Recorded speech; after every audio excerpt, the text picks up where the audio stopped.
This conference will now be recorded.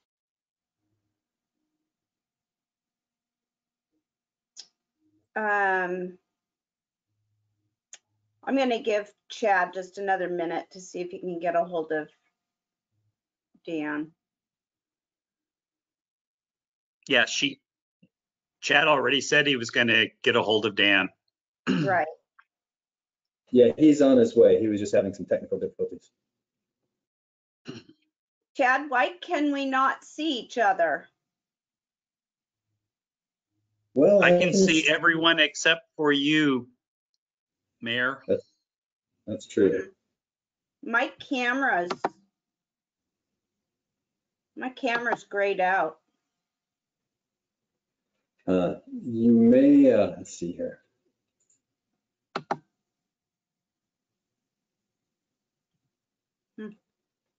Yeah, if that's the case, Mayor, you may want to log out and log back in. Okay, I'm going to do it. Okay, thanks. Good evening. Hey, Dan. You've got you loud and clear.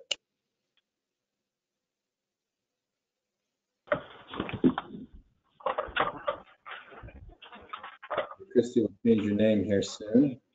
There we go. And Dan, are you able to view the screens? I can do that, I think. It'd be a good idea because the presentation I've done is on a PowerPoint. Okay. For things. Join the meeting. There we go. I just don't have a camera attached to my computer, but yeah, join the web. We can see you now, Mayor. Great. All right, we ready to go then?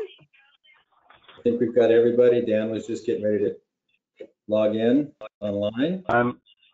I think I'm here. Hi, Dan.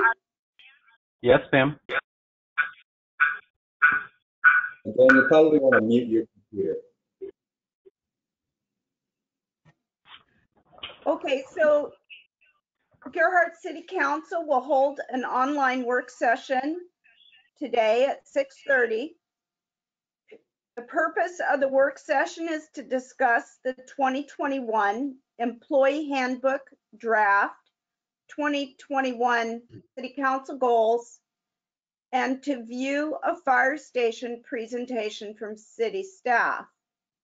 While the public is invited to attend, there will be no public comment. So first up is the employee handbook. Chad, do you want me to walk through this a little bit first, or? I would, Pliny. You put in a lot of work here, and I'd be happy to share my screen with the document on it as well, if you'd like. Okay. So I did send out to the counselors a benefit summary, and I hope you've had a chance to take a look at that. Are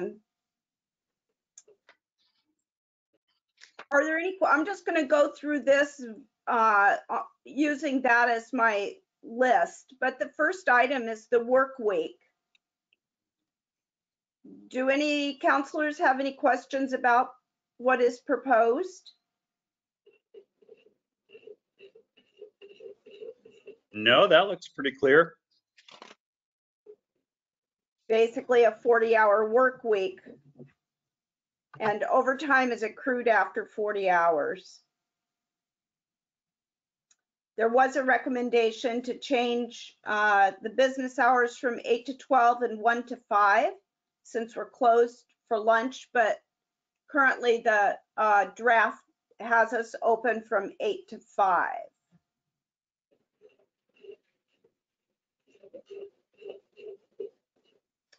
The next one is overtime.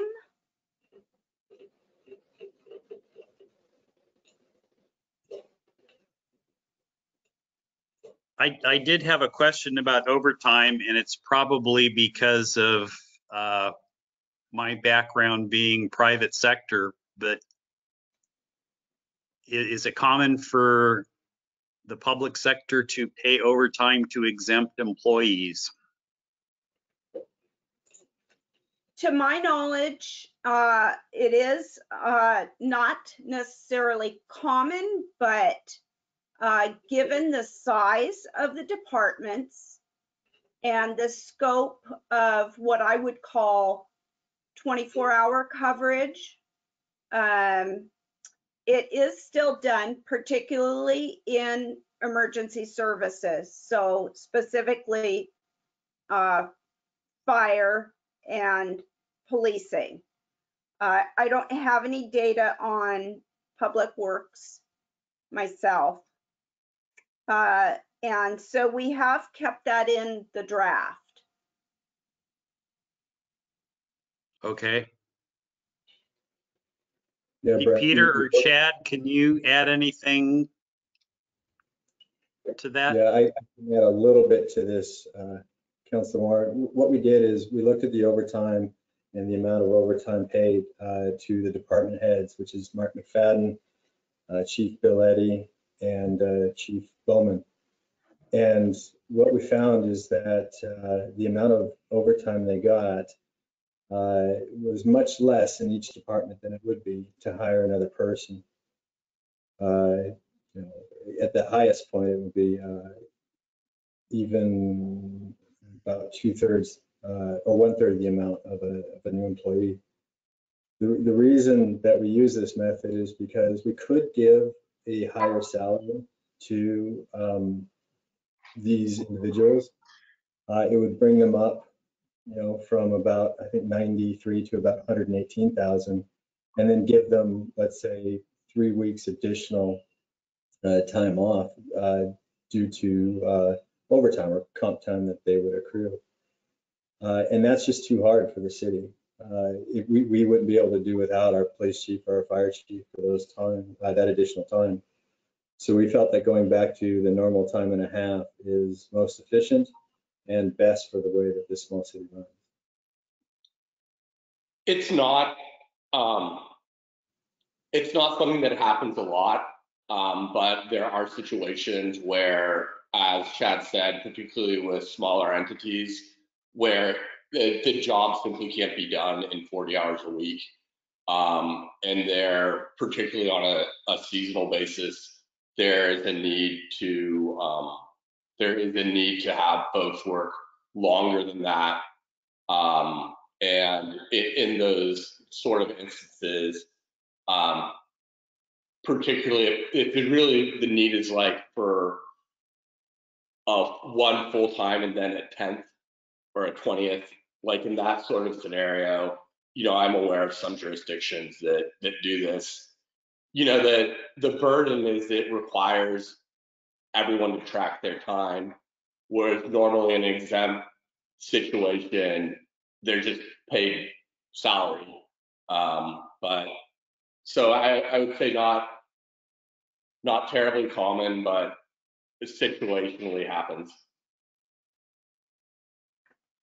Okay, thanks for the explanation. I guess if it saves money in the long run, let's keep up with the tradition. It just looked odd to me.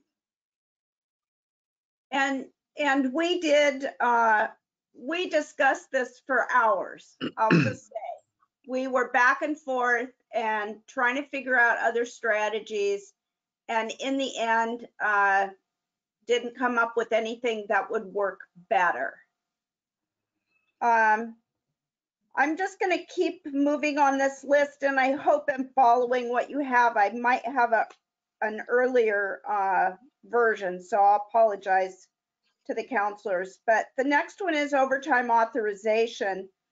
And this one, we did not change what was in the current personnel manual, and Chief Bowman and I spoke about that, particularly in the police department. If one person's on duty and he's finishing a report, in order to get that report completed and filed, they do not check in with the chief when he's off duty about overtime authorization.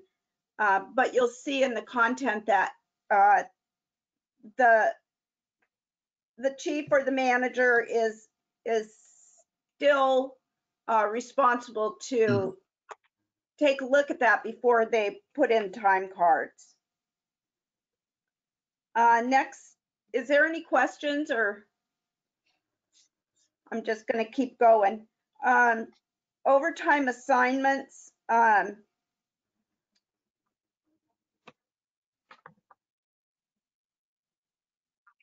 We had talked about putting in volunteer. Did that make it in this? No, not anyway. What was that? What was that? Well, just that it's not always necessarily the best thing to assign in order of seniority.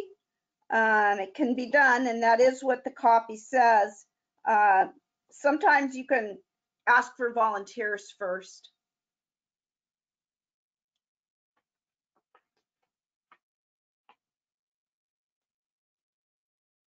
Yeah, I think asking for volunteers is usually the better strategy. Or you just leave it up to the discretion of the manager.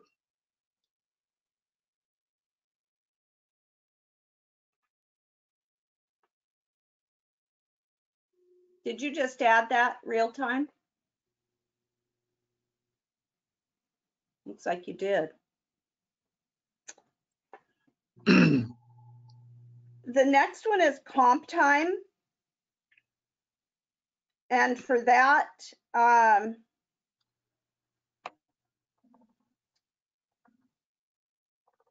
notes say that maximum accrual was 40 hours at time and a half.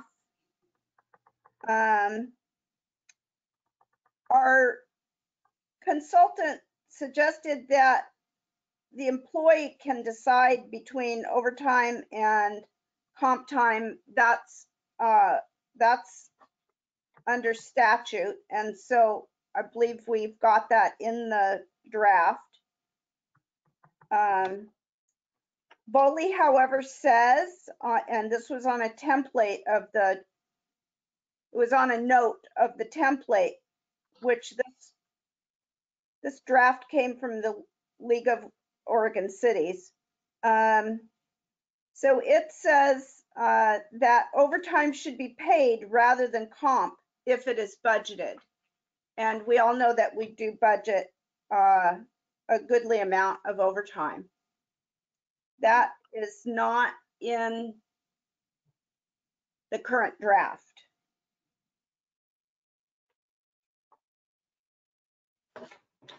Correct. And the reason why we left that in there, I think, was for the mental health of the staff, to make sure that they're not just taking the money, that they have the opportunity to take some extra time off. Any comments? The payroll practice was simply updated. Sorry, Paulina. Yeah, go ahead, Dan. Sorry, I had to get to the mute button. It does make me wonder if, as a citizen, are we better off to have the person working, meaning available to help the community, versus taking comp time and actually being away from the area? I mean, I understand the economics of it. You know, it's better to have the comp time and not accrue more, cost to the city. But it does make me wonder if it's worth discussing the idea that we're better off to actually have the staff available. You mean by paying overtime? Correct, meaning then they wouldn't be taking additional days off or what have you, which would take them out of availability. So that's, to me, it's a discussion point. I don't know. When I see, you have to weigh one side. The city spends less money if they give comp time, but yet then we have less availability of that person to handle a situation, of whatever situation might arise that you need them. So you know, I guess that we have to weigh that from a budgetary standpoint, but I think it's worth discussing.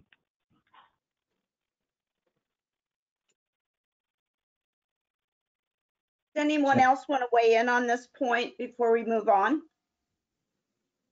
Well, Dan makes some good points. My typical view on this is leave it up to the manager and the employee to work it out rather than to try to put every nuance in the policy. Yeah, thank you, counselors, for those comments. I think also the managers have been able to staff and adequately take care of Gearhart with this policy in place for the last, what has it been, 25 years. And as we grow and get more employees and things and services increase, we'll have to take a look at that again. But we're open to the conversation for sure. Okay. Payroll practice, basically all we did was bring it up to date with current practice. Oh, I dropped my gavel. Health, dental, and vision, we did not change. The city pays 100% for those three coverages for full-time employees and families. And we pay for the employee at hire and family at 90 days. And we did not change that one.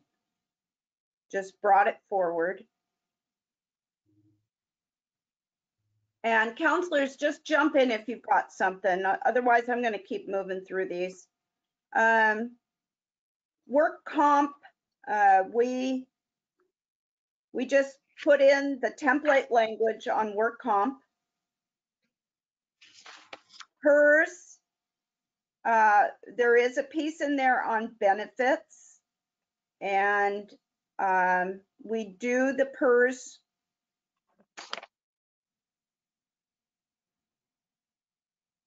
current practice is part-time and full-time, and the city pays 6% and the employee pays 6%. Chad, can you confirm that that is current practice? That is current practice, Mayor. Thank you. 11, this is a new policy. It was recommended a year or two ago by the LOC. It's rehire after retirement, and that policy has been added on page 22.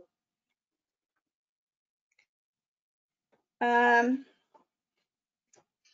last one that I have then is not really in the manual, but it was something that I studied as I went through this with our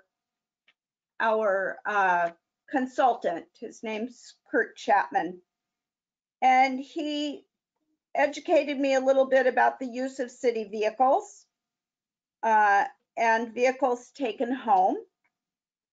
And I don't think we have any major problems, but I did ask that the public works vehicles have some sort of logo on them to identify them as emergency vehicles. And this has to do with benefits, if you will.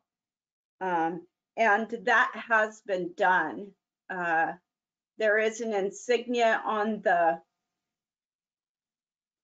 back bumper of the trucks. Is that a good way of saying that? Across the rear tailgate. Rear tailgate. My preference would be to have them on the doors as well. But, so I had my pages mixed up. Looks like I'm moving on to compensation. Can I ask for a clarification? Yes. So from what I believe I just heard, there are some, or have been some city vehicles that did not have City of Gerhart logoing of any kind. Is that what was stated? Well, other than the license plate, which has like a E, I think, or something. Okay, but I guess my point being, well, I guess I'll back up. In my opinion, all city vehicles should have a designation that lists them as City of Gerhart vehicles in prominent fashion. That's a personal opinion, but. Yeah, thank you, Councillor Jesse. I think that there's at this point only 2 of our vehicles that are not marked. The old Durango that was used by Chief Bowman, and then the old Tahoe that was just turned in, but we're having some mechanical issues. So I'm not going to logo that yet until I can get beyond those mechanical issues. But we have stickers to add to both of those. Thank you. Okay, the next one I have, and this would be on page 20, it's compensation. And I don't believe we actually changed that. The intent, if anything, we added a little clarity to the anniversary steps, and that after 20 years, it's a merit increase, which in my mind means it's not merit for just being there, it's merit that you would figure out after you've had an evaluation. So we hope to have that in place for anybody with 25 or 30 or 35 years of service. Next one is vacation. And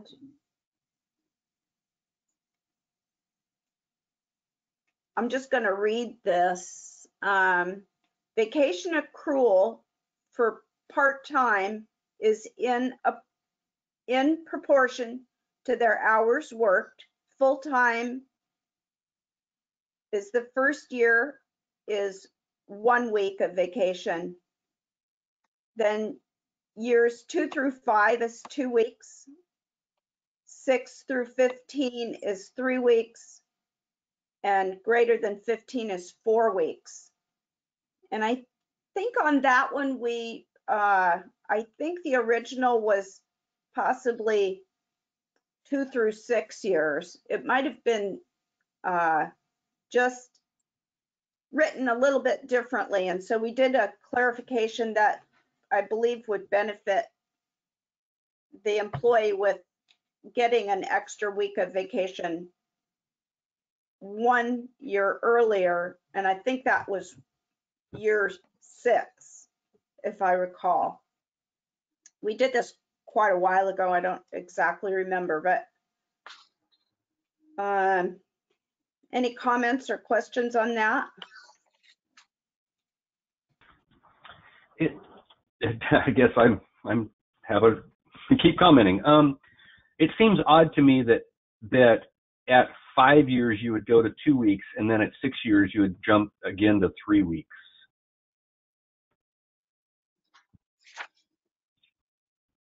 The way that it's listed. Yeah, it seems like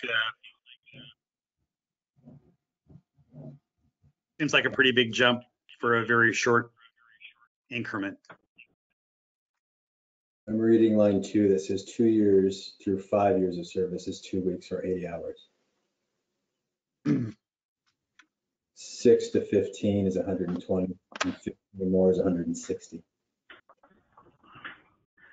Okay, now I get it. So yeah, I was thinking you didn't get the 80 hours until 5 years, but it is after. So it's really the jump is between year 1. After year 1, you get 1 week. After year 2, you get 2 weeks. Right. Then it goes in 5-year increments after that. Yes.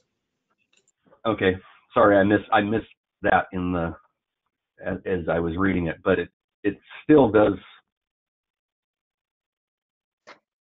It's generous, I guess, and you know, we should value our employees. I'm not used in the private sector. It's usually not done that in that fashion, but I understand we're not in the private sector. Chad, can you explain how far this is from current practice?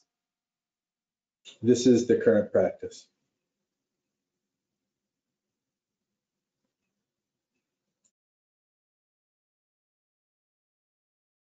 Okay, if there's no more comments, I'm going to move on to sick leave.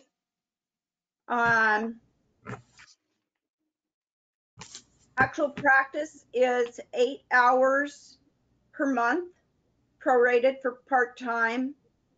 It used to be 1 hour for every 30 hours worked.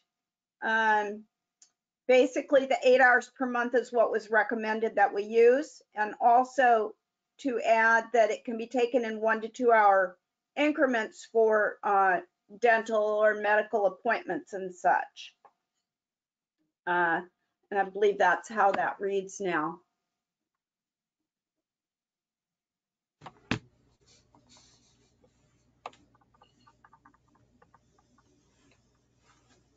Do we have that? It doesn't look like there is any.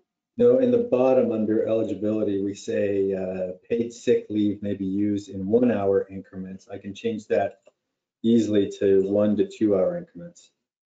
No, that's fine. I think it's fine. Okay. The next one is the sick leave and PERS Tier 1 and Tier 2.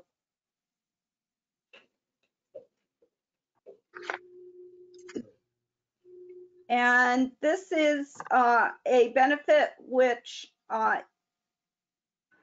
it's difficult to understand for sure, but it affects a couple of our employees who have had many years of service, and they are Tier 1 and Tier 2. And what it is it's a payout of sick leave into the retirement. And I hope I'm saying that 100% correctly.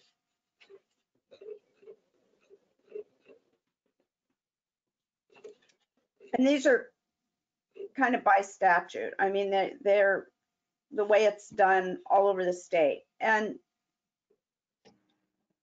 when new hires come in, they are not Tier 1 or Tier 2 anymore. There is another word. It's called Oscar, and that's Oregon.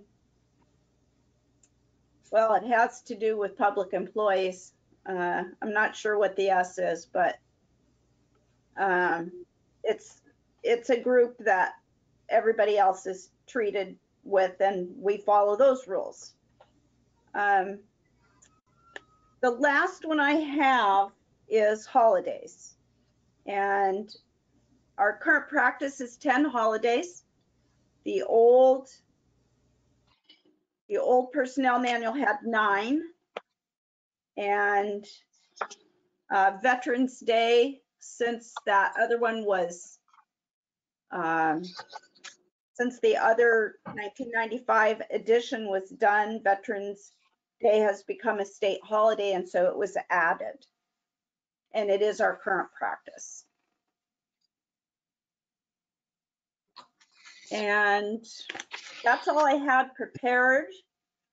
So if anybody has any other questions or comments, now would be the time. I've got a couple of questions and comments. If we could go to page 19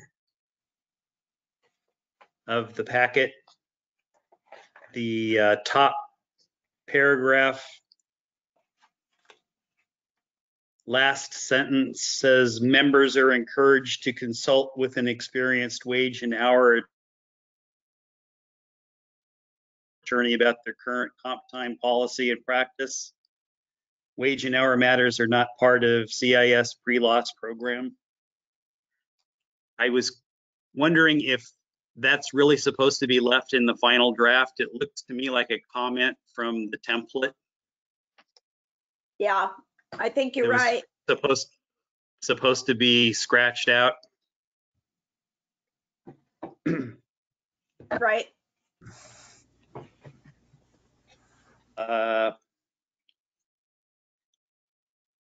Page 21 on performance reviews.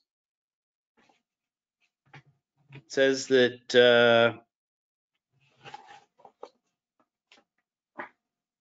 first formal performance evaluation within 6 months after hire or promotion. After initial evaluation, the City of Gerhart will strive to provide a formal performance review on at least a biannual basis. So two things. Biannual is one of those terms that everybody confuses. Does it mean every 6 months or does it mean every 2 years? And either one of those, I'm used to having annual reviews after the initial shorter introductory review period. So if it means twice per year, that's pretty frequent. As a manager, 6 months rolls around pretty quickly, and then you're spending an awful lot of time doing a review that once a year would be fine. I would just recommend changing it to an annual review thereafter.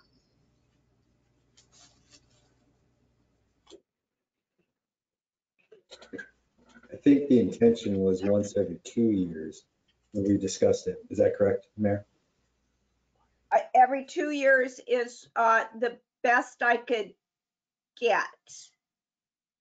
I am Well, used to annual reviews as well. Yeah, we put on at least a biennial basis so we can make another decision. But if we're bound into every year, some of the concerns from the managers were that might be tough to do. I agree with the point that the way it's described is confusing. I would say at a minimum of every 24 months if that's the intent.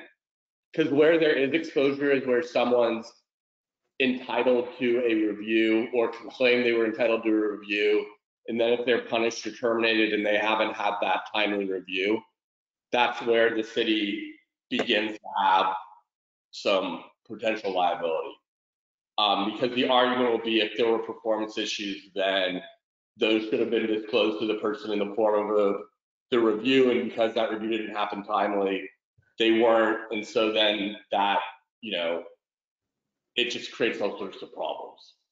So we need to be really careful in the words that we use there. It also means that if the review didn't come up and you were due for a merit increase, that also could create problems if the review wasn't done and the increase wasn't given when it was merited.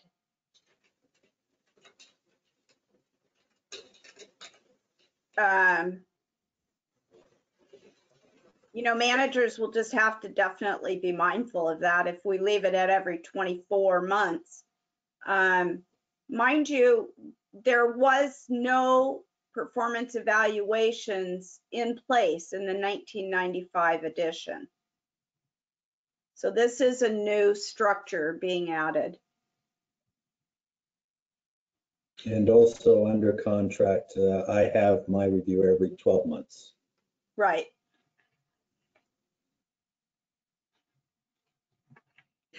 And 12 Chad? months is much more standard. Go ahead.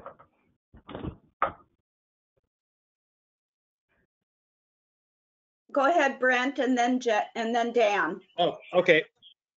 All right. I just think 24 months, even if you put in language that says you can do it more frequently, that's way too long for a performance review. People need to know how they're doing,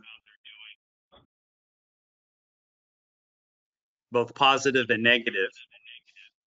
And so I would suggest 1 year, and more frequently if the manager wants to do it more frequently, but certainly not longer than a year. Yeah, Polina, I don't think that that's a terrible idea. But what was the comments that you got back from the other managers? Because I didn't get many from them on this.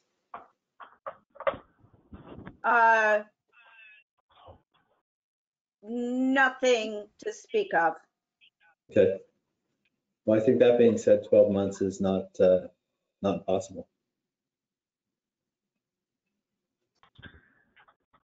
And so then as a council, does that mean we're responsible for the review of the two chiefs? Or where does that lie?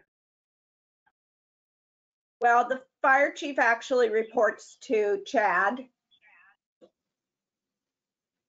And yes, I think with our structure, we would be responsible to do the chief of police review, probably in a manner similar to what we do with Chad. And as a counselor for more than 8 years now, we've never done a review for Chief Bowman. That's correct. There is no standard in the current personnel file for that, or the personnel manual. That's why we're going through the exercise. Okay, so for now I put every 12 months. And the city of Deerheart is kind of the umbrella term on that.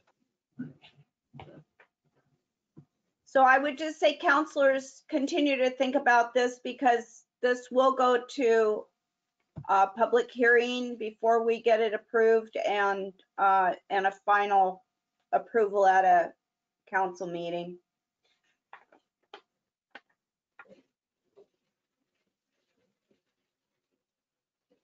More questions or comments? Well, I had a question. So if the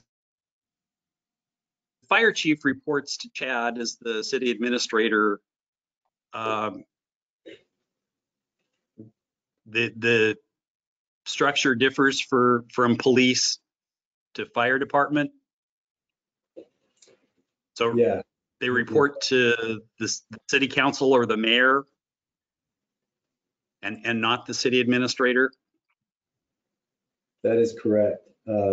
So the under my umbrella is Fire Chief Bill Eddy, of course, unless I'm over there responding to a call. And then also Mark McFadden, the Director of Public Works, and my administrative staff. The police department was separated on purpose by the city council back in, oh, I can look up the date, it was quite a long time ago, in regards to the politicization of his position.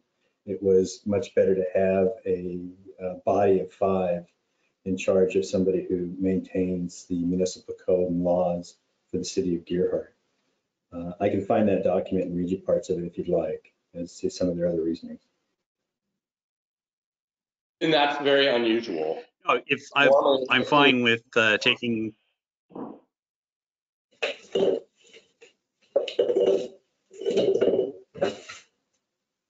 What did you say, Peter?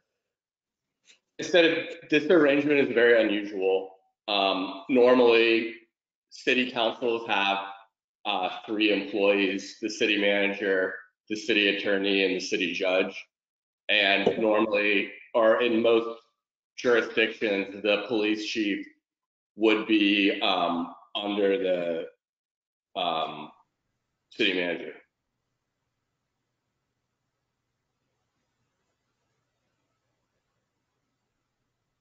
Is there any undue liability Okay. based on this decision? Well, I think the reason it's done under the city manager in most jurisdictions is because the city council normally will meet once a month or once every 2 weeks. You can do it through a emergency or special meetings, but the ability for the city council to respond to things, oftentimes there's a lag because of our public meetings, rules, etc. And so if there's a decision that needs to be made quickly, that's usually not the most efficient means of doing it. And it's the, you guys are, the council is involved in what's going on in Gerhardt. It certainly is able to keep an eye on things, but sometimes day-to-day management is more challenging because you're not around the city hall every day.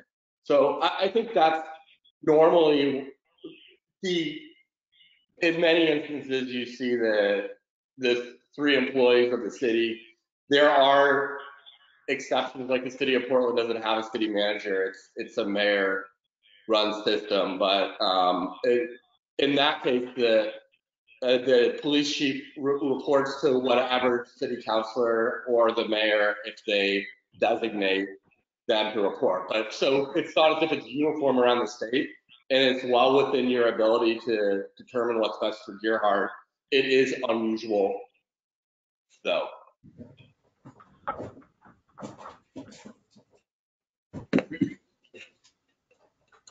Any other comments?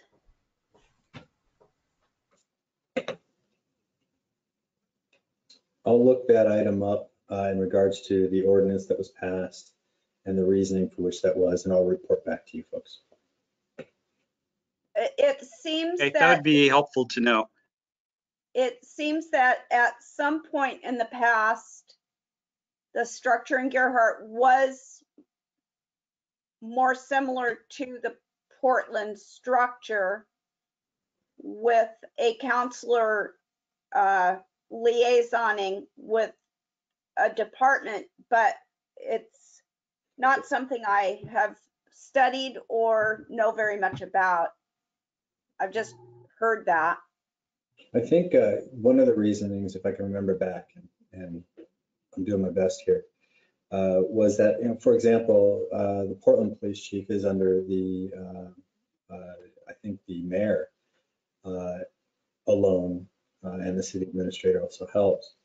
But, when political items come up and there's pressure on the city administrator to go ahead and make changes or to try to work on policy with the police department, it can get kind of difficult. So that's why I think one of the reasons that it was separated from the city administrator and given to the council as a whole. As a small town and our availability of our counselors, I think we could maintain that if in fact you choose to, after I report back to you with that ordinance.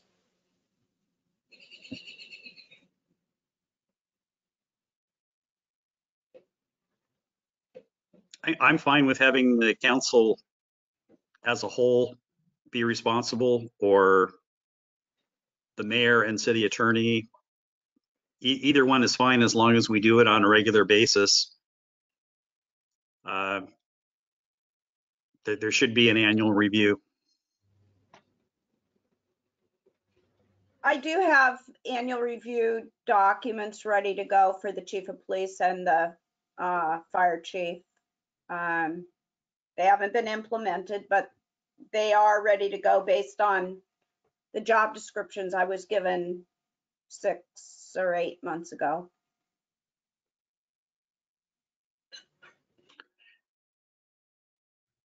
I had no doubt that you would be totally prepared, Paulina.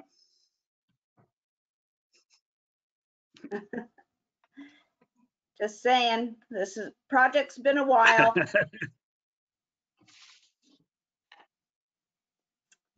Any more comments?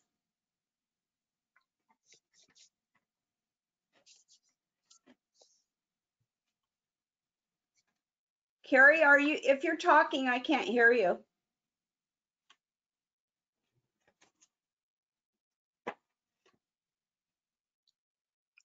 Still can't hear you, Carrie.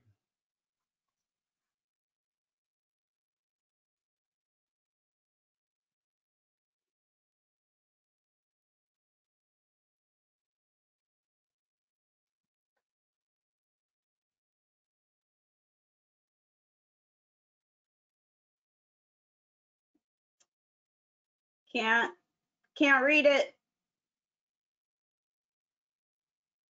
So Carrie, what you might have to do is also restart your connection.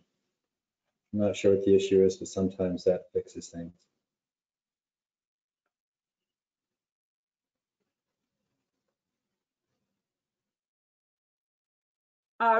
Rita, do you have any comments?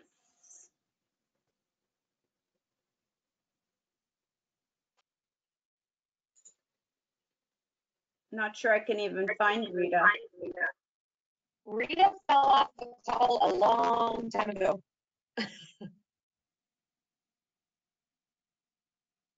Did she? She did. I texted you, but you've been very busy and I didn't want to interrupt. Sorry, I put that on Do Not Disturb. Oh, she was here at the beginning. Yeah, let me give her a quick call. I'll be right back.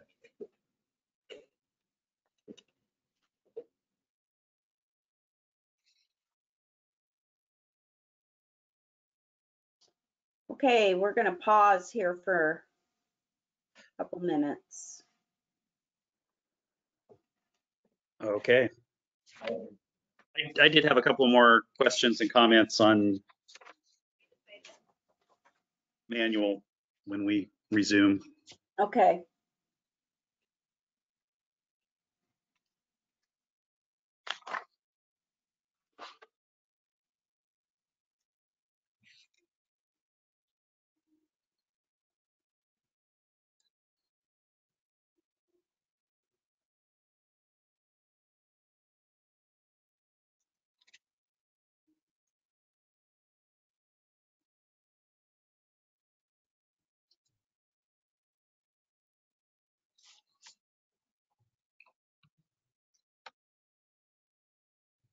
Hope everybody's getting vaccinated so we can get back to in-person meetings someday.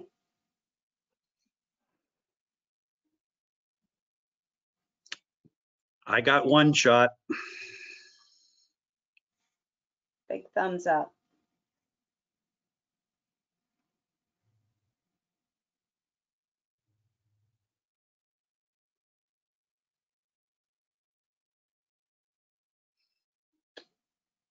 I don't see much going on there.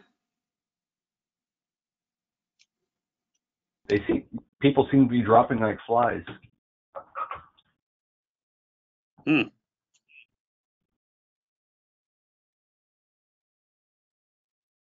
I did receive the Johnson & Johnson one-shot deal, so I'm not sure what I think about that, but Oh, good. only time will tell.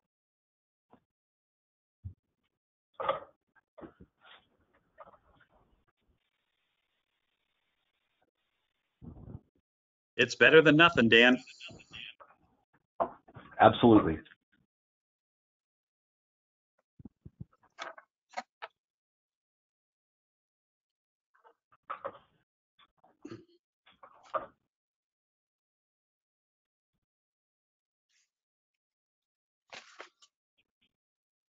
Okay, Rita is on her way. She's going to call in. Christy, when she does so, go ahead and mark her. And I think what happens is we inadvertently muted her when we just saw the caller and the number.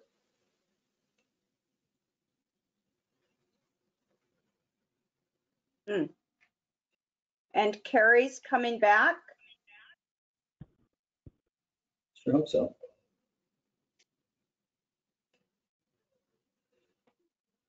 I think that, Rita's been able to do this successfully over Zoom. I think there's just different settings for GoToMeeting.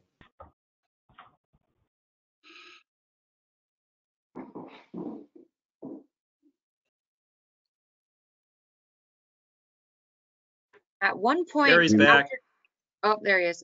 After Dan came on, we had at one point like 3 other callers and they all dropped at the same time. So I'm not sure what is going on. I haven't seen any callers come back. That looks like Rita though. Here I am. Thank you, Yay. Rita. Can you guys hear me? Yes. Yes, we can. Yay. So how far have you guys gotten in the handbook? We are taking questions, and we have hit all of the points in the benefits summary. And Okay. a couple more that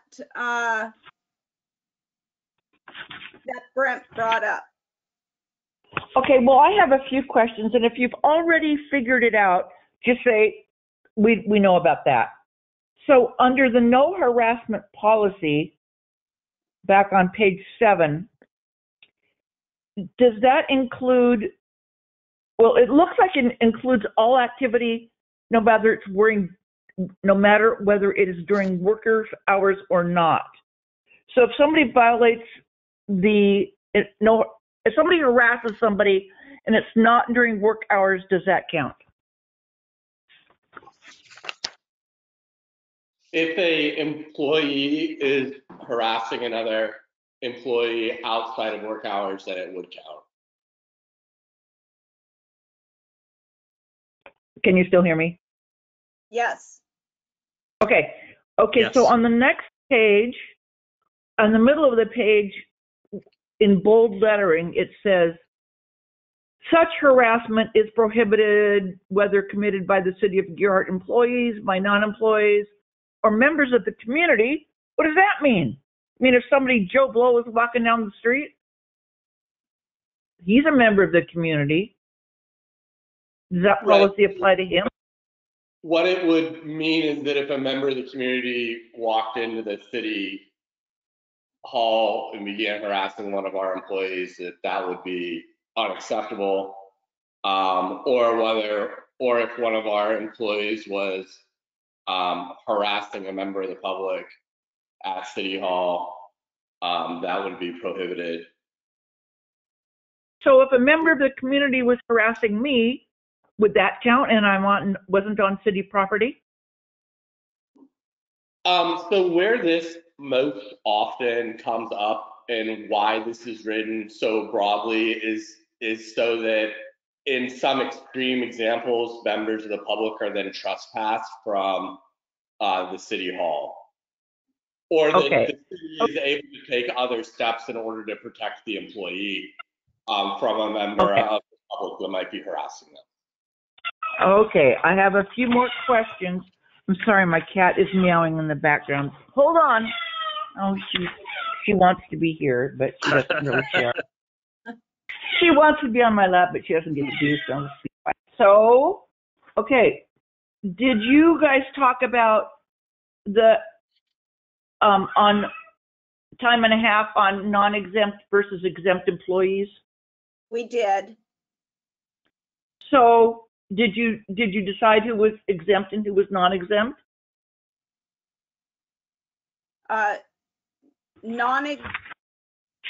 The exempt employees are the administrator, the chief of police, the fire chief, and the public works supervisor. So it nullifies what it says on page 16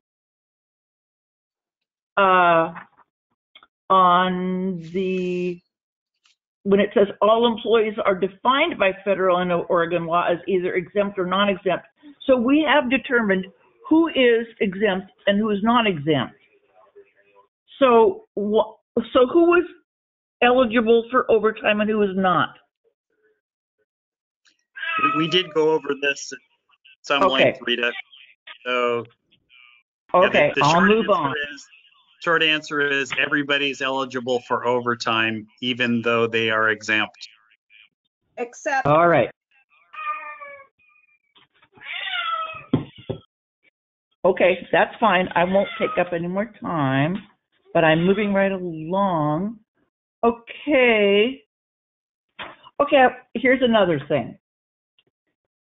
On page 24, it says no call, no show lasting 3 days or more may be considered job abandonment and may result in termination of employment.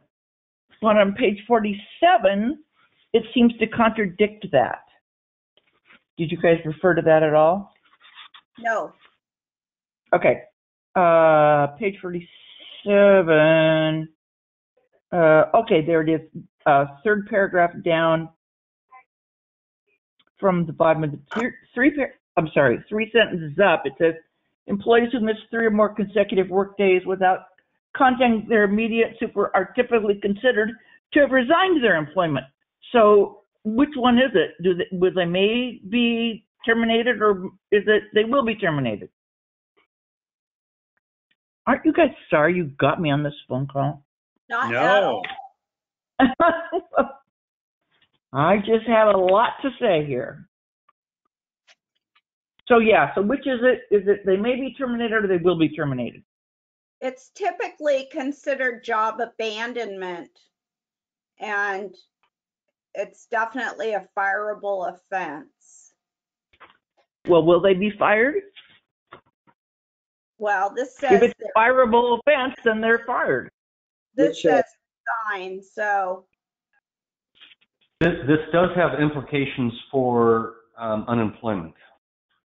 right. If they abandon their Yeah. job, they're not entitled to unemployment. If they're fired, they may be entitled to unemployment. Well, okay. You guys are gonna pity the poor fool that invited me on this thing.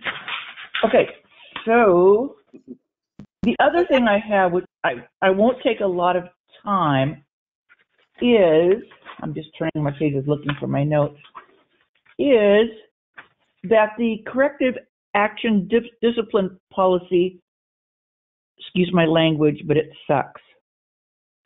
And there you have it. Because it says, you know, the corrective action could be suspensions or verbal warnings, written warnings, or demotions, but not in any particular order. I'm going, well, what? They get demoted and they haven't had a verbal warning yet? What? It just sucks. Sorry.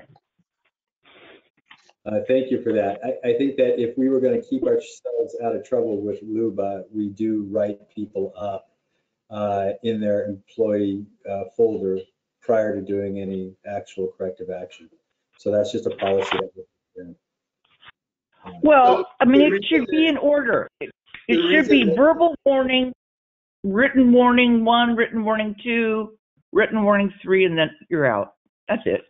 You know, demotion or cutting their pay, that's stupid. Well, I'm sorry, but it is. Anyway, that's all. That's all from Rita. This is written to provide the city with as much flexibility as possible. There's some things that an employee might do that would result in that sort of step discipline, such as you begin with a verbal warning, then written warning, then, you know, et cetera, et cetera, et cetera. There's some things that someone might do that the second time they do it, what we would want to do is terminate their employment because it's substantial. It could create so much liability not to do that.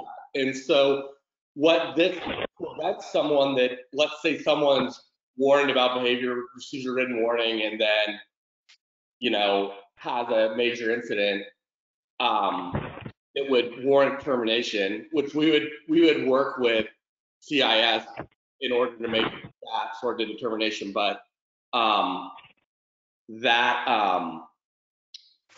we would have the flexibility to do it, and they couldn't come back and say, well, I got a verbal warning once, but before you can terminate, you should have done that written warning, and you should have done that, all these other things.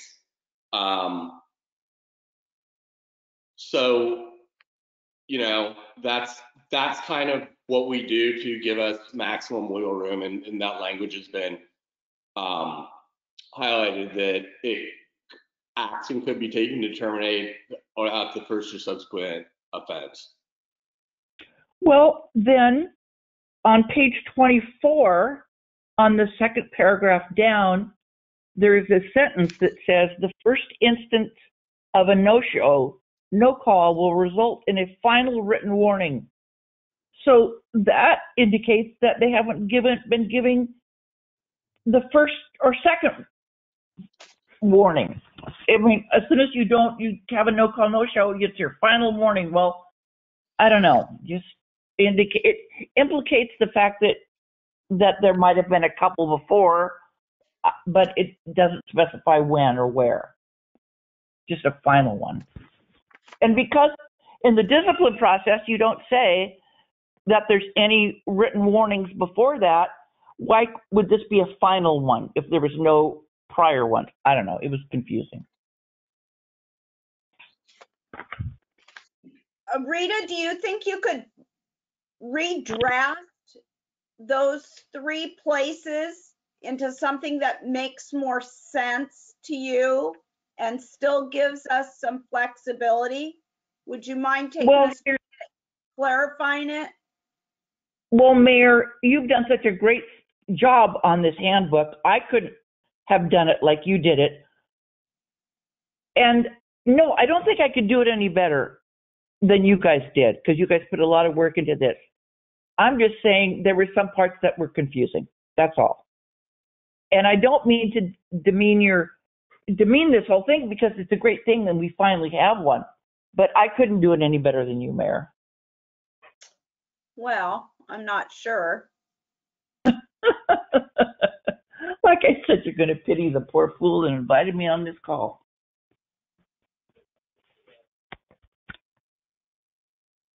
I agree. It is a little bit ambiguous. I think it just shows that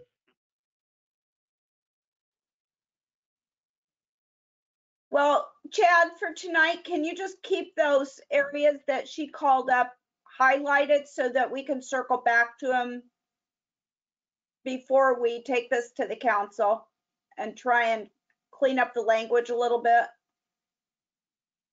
Yeah, while I'm operating the computer here, Christy has been taking notes. I'll just check with her real quick. Miss Christy, did you get those areas that Rita was talking about? Sure did, and we're also recording so we can circle back. Okay. Thank you. So yeah, City Hall and Mayor, you guys did a great job on this thing. It's just that I'm really picky, and I'm probably too picky for my own good. No, we like it. Don't mind them. Do you have I anything think it else? just shows how.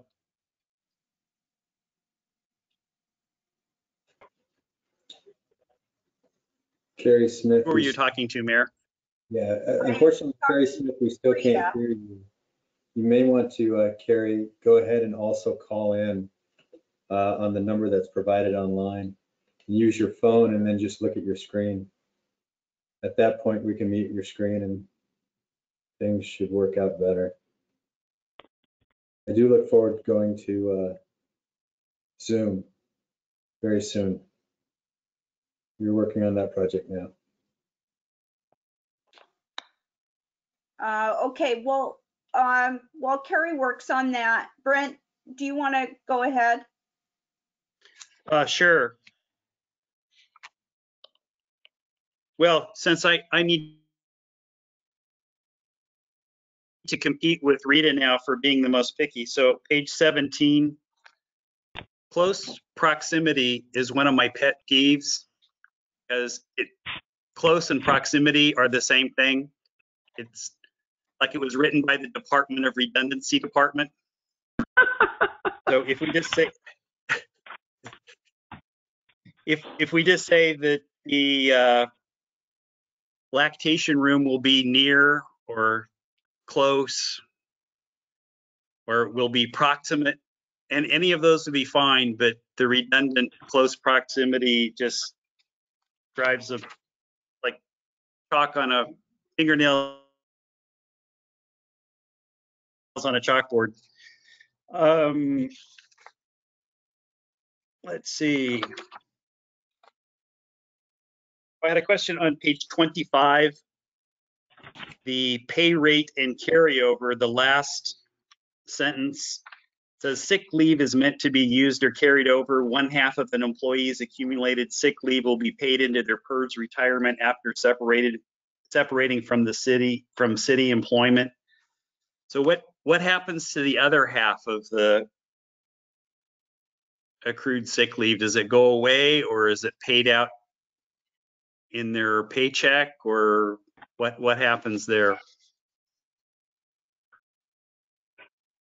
I think it goes away for the tier 1 and tier 2. Chad? Okay, thanks. Let's see, sick leave is meant to be used and carried over for 1/2 of an employee's accumulated sick leave will be paid into the PERS retirement after separating from the city employment. So tier 1 and tier 2, I think, is maintaining that. Let's see here. Yeah, that just shows that we would be paying out 1/2 of the employee's accumulated sick leave into their PERS, and that's for all employees. It's not just 1 and 2, tier 1 and 2. No, it's all employees.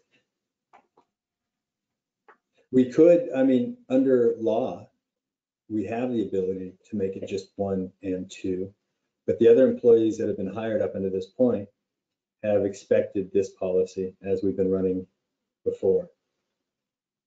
Moving forward, if we want to go ahead and remove that, that's something that we can look at doing. It may or may not make hiring new positions more difficult. I think otherwise it's, punishing people for not using their sick leave. So Okay, so the half goes into the PERS retirement account and the other half just continues to accumulate? No, once they're in PERS and they've retired, unless they've been hired back, the other half just evaporates. Okay, that was my original question. So shouldn't we say that the other half disappears or evaporates, or shouldn't we say what happens to the other half? Or there might be an expectation that they're going to get it in their last paycheck. Okay, we'll look at that and see what we can come up with. So the other half is not funded to the employee.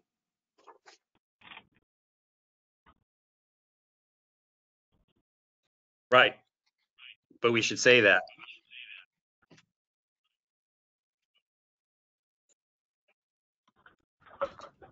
Okay, thank you.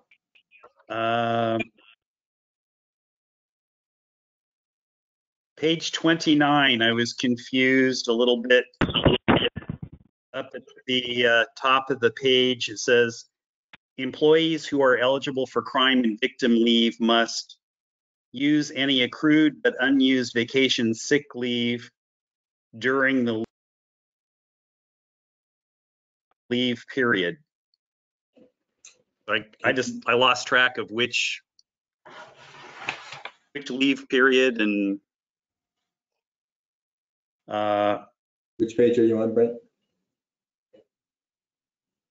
It's page 29. Top of the page.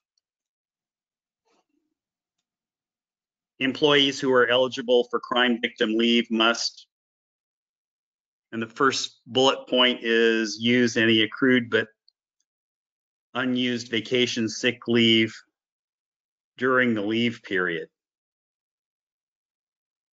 I couldn't follow that. So you're just saying, you just make it more straightforward. Use any accrued vacation sick leave during the period as needed, or just period. Or something.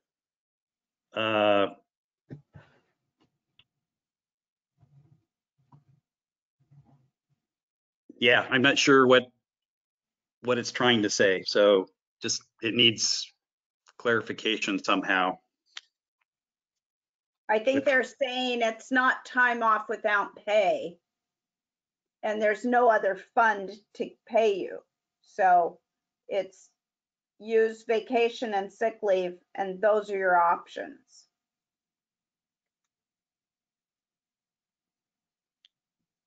Okay, so it's use vacation and sick leave prior to using the crime victim leave. Well, the crime victim leave policy. The unpaid crime victim leave. Okay, what page is that? Is that the intent? Right.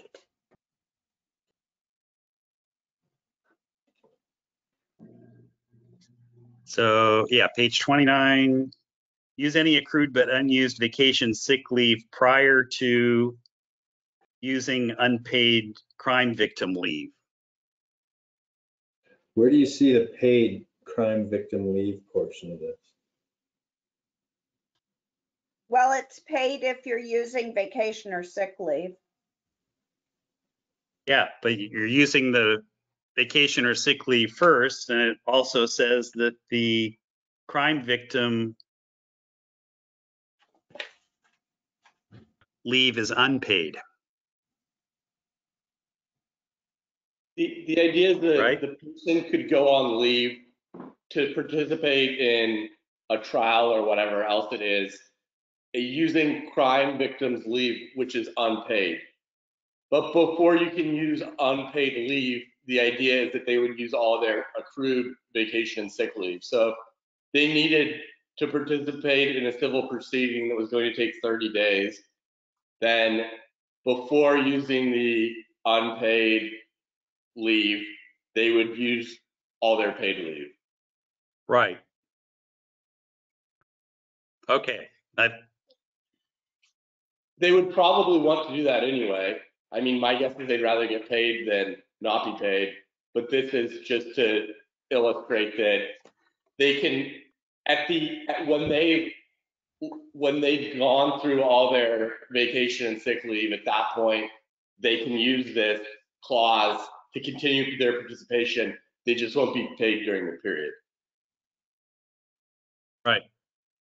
And you're right. Most likely they would use the paid sick and vacation pay first, but some people might want to hang on to that for a planned vacation. Yeah. So anyhow, I think we can come up with cleaner language for that.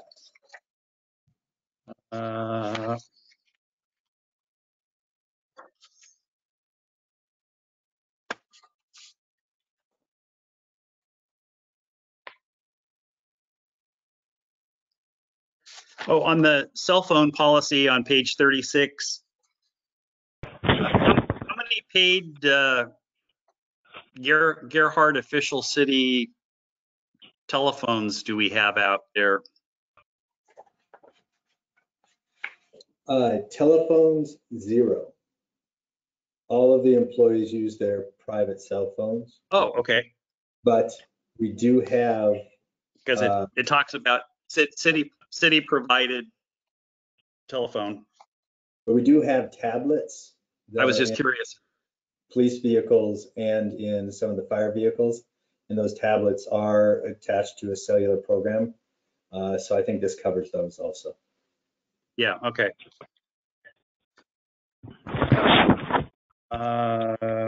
Let's see.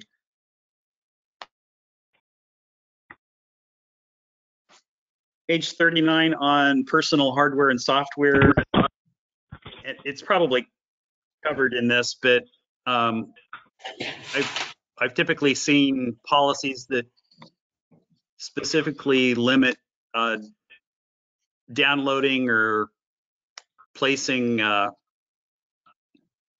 any foreign file on a company employee or a computer. I thought it was on there. It just says that you shouldn't do anything without being licensed and approval of the city administrator. But it's a lot of people will read that general guideline and forget that downloading the birthday greeting card on the city computer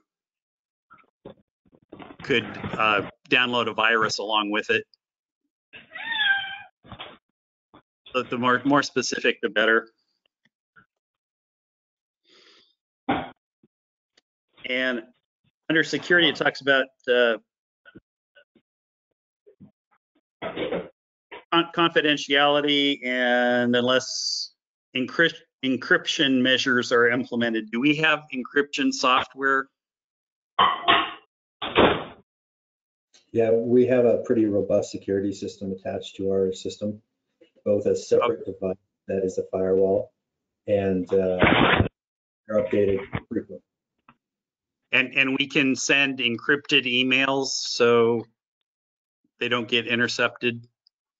We have the ability to, we just haven't had the need to, unless some of the other managers are doing that. Our software program using Google Suite allows us to send encrypted messages if we like. And then that encryption is done through Google Suite. Okay. Unfortunately, not spelled with my last name, S-U-I-T-E.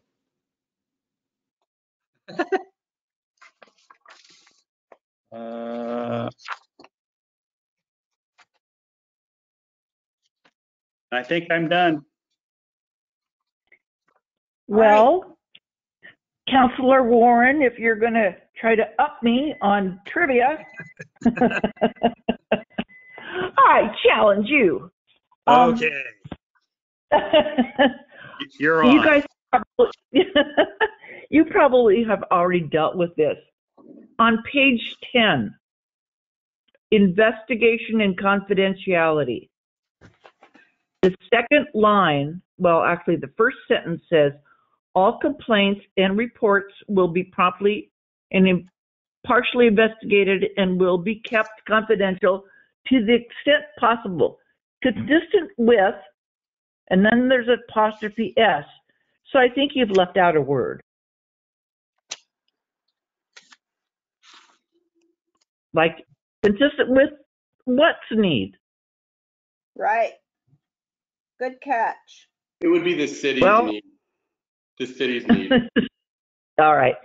And then, God, there's more. And then on the second paragraph down, under investigation confidentiality, it says, further, before an employee can take any legal action against the city of Gerhardt, the employee must provide written notice of the claim with 180 days of the act or omission. Do you mean the act or commission? I don't think omission makes any sense. No, it is act or omission. It's it act is? or Okay. act. Awesome. Okay, my final thing for this session of triviality. On page 11, when they talk about Oregon law, under other employee rights, the last paragraph, where it talks about the Oregon law requires the city of Gerhardt to inform employees. Does that include volunteers, or does that only include employees? That would include volunteers. Okay, so I think that should be interjected there. Thank you. I'm done for now.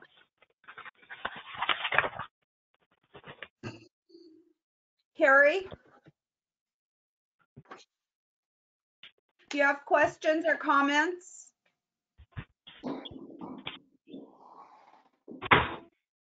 Gary, if you can hear us, what might be happening is your computer's having a hard time connecting. You can use your cell phone to call in on the number that's on the website. He's tried twice. If you do it one more time, Christy and I will track it. No. Let me try my cell phone. Okay.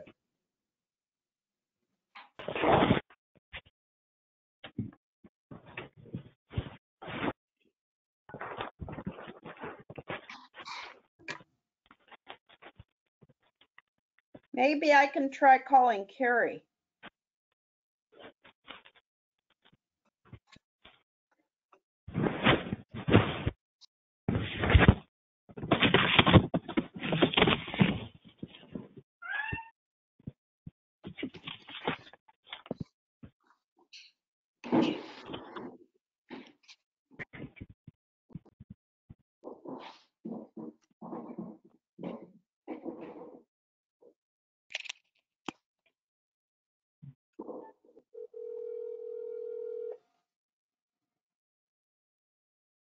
Hello?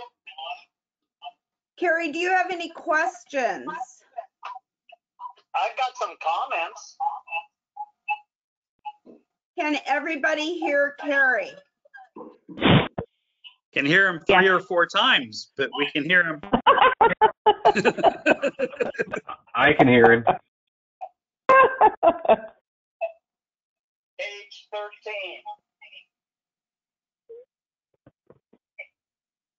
Under requesting a pregnancy-related accommodation.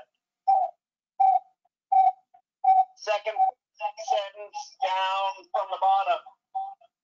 In most cases, information from the employee's doctor may be needed to assist the city of Gerhardt and the employee either Teal kind of effective accommodation.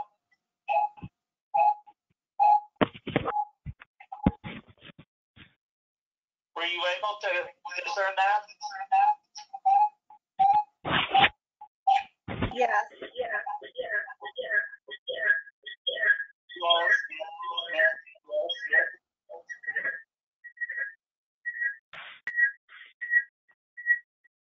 Glenn, I think that's your computer actually. Seeing as how you have them on the phone and you have your speakers on, it might create a problem.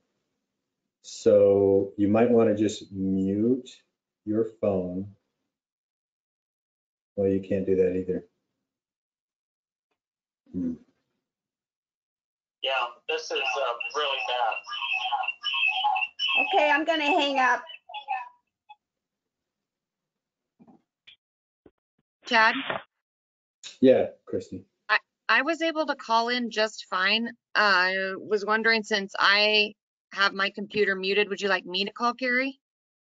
Sure, let's give that a shot. Oh, wait. Oh, well, yeah. No, that's not going to work either, because Nope. I'd have to have it muted. Let me call Carrie real quick. Right. Maybe Carrie could call in on his phone. Right. We wouldn't He be able said- to see them, but you wouldn't be able to see us, but we wouldn't have these issues with the feedback. He said he tried 2 times. I don't know why he couldn't get in.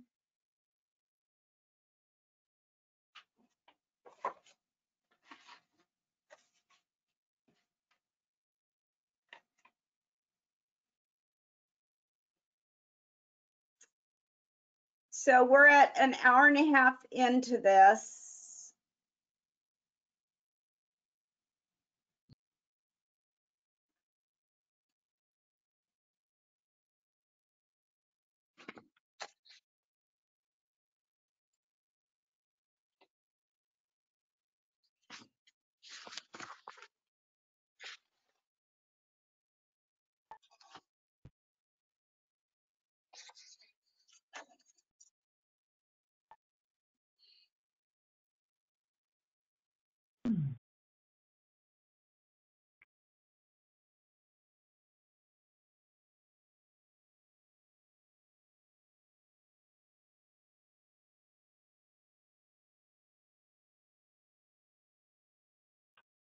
Carrie, the call-in number's on the screen if you need it.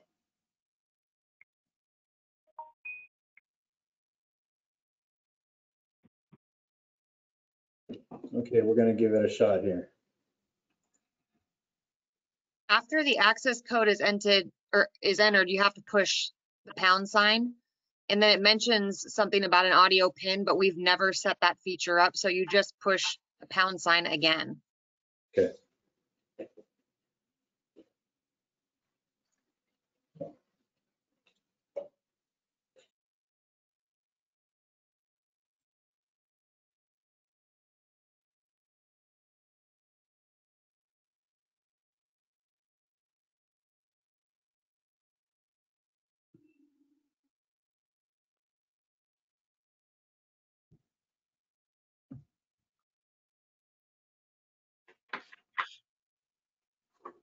Can you hear me now? Yes. Great. Yay. Yes. We'll see how long this lasts. Go ahead, Carrie. Okay, page 22. Under procedure B, it should read on the very last sentence, city manager should be city administrator. And just below it should be city administrator again.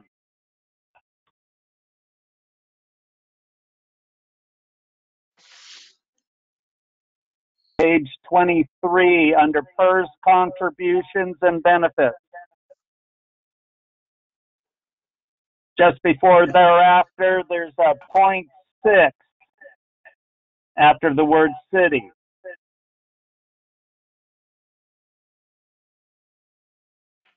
Number 4, exceptions. City administrator instead of city manager. The same with periodic review. We'll do a word search for all the managers and change them to administrators where appropriate, Carrie. I'm sorry, I can't hear you. I'm sorry, can you hear me now? Yeah, but it's like I've got a double echo. Okay. Well, we can hear you pretty well. We'll go ahead and make those changes. Okay, and I think there's one more that's coming up.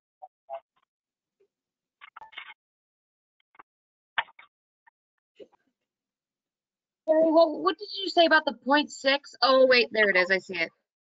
Chad, under number 3.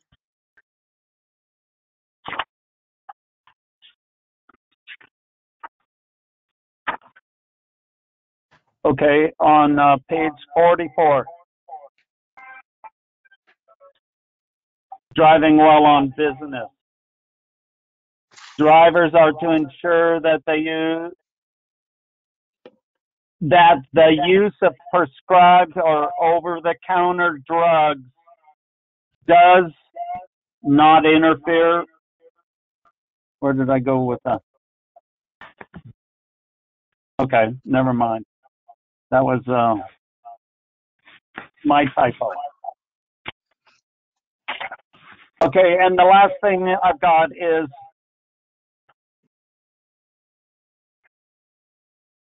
the employee acknowledgement.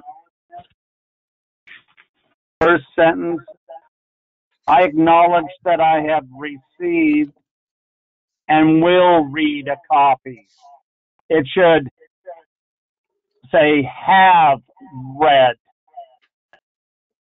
the copy of the City of Gerhardt Employee Handbook.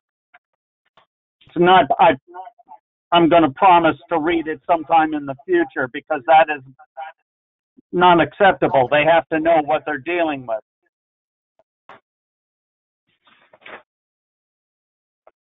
Yeah, good point.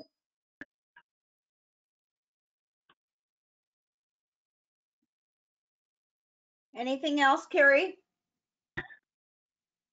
No, thank you. It just was hard to try and talk and find out that you're muted all the time.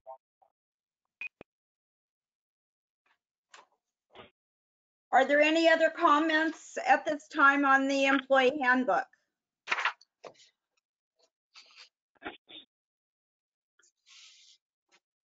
No, I think we got it all off our chests. All right. I'm gonna say that we table the council goals, take a good review of them, and we'll circle back to that at our next work session, which will be in 2 months. We have another fifth Tuesday in May. So we'll put that on the agenda for then. And the final item that we're going to talk about tonight is a fire station presentation from city staff.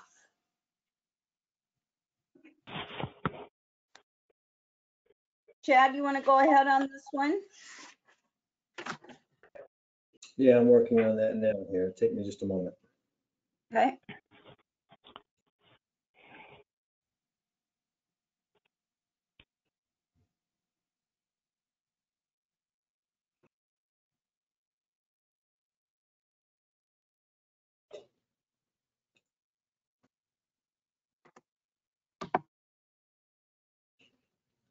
All right. Great. Can everybody hear me okay? Yes. Great. You're good. Okay. So this presentation is to kind of go through what we know now on the costs and the origination and the reasoning for the resiliency station up at High Point.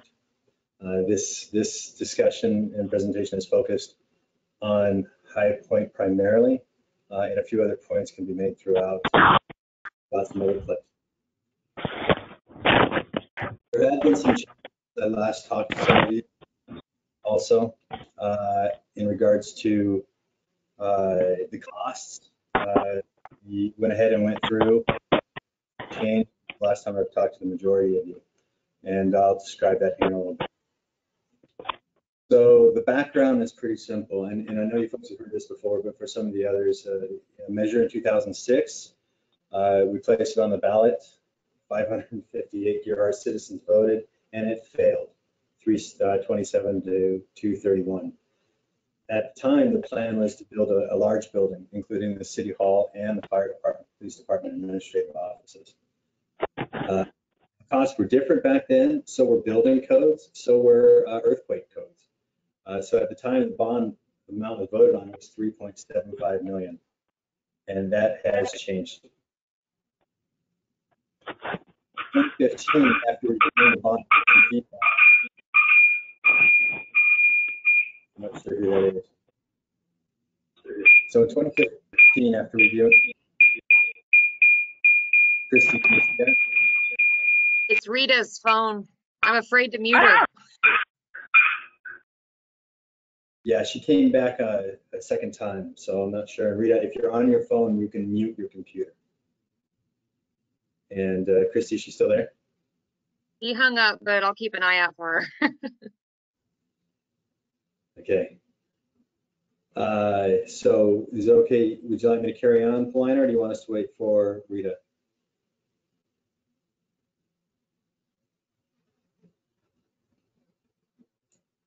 Do we have Paulina?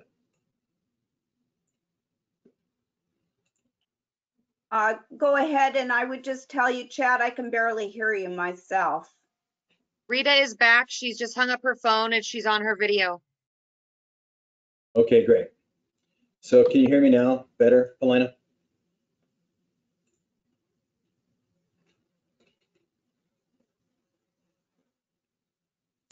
Christy, can you hear me okay? Yes. Okay, I'm going to continue on.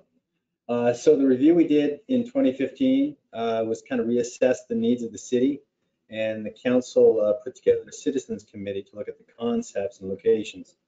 11 community volunteers stepped up, and they made recommendations to the council. And those committee members worked with the architects, geologists, staff, and state agencies, among others. Then the committee looked at a slimmed down concept focusing only on public safety, a new fire station, and police department. The terms public safety building and emergency response and resiliency station have been used during the process. Now, unlike the earlier 2006 effort, again, this will not include City Hall. It will only include, as we've designed it so far, the fire department and the police department.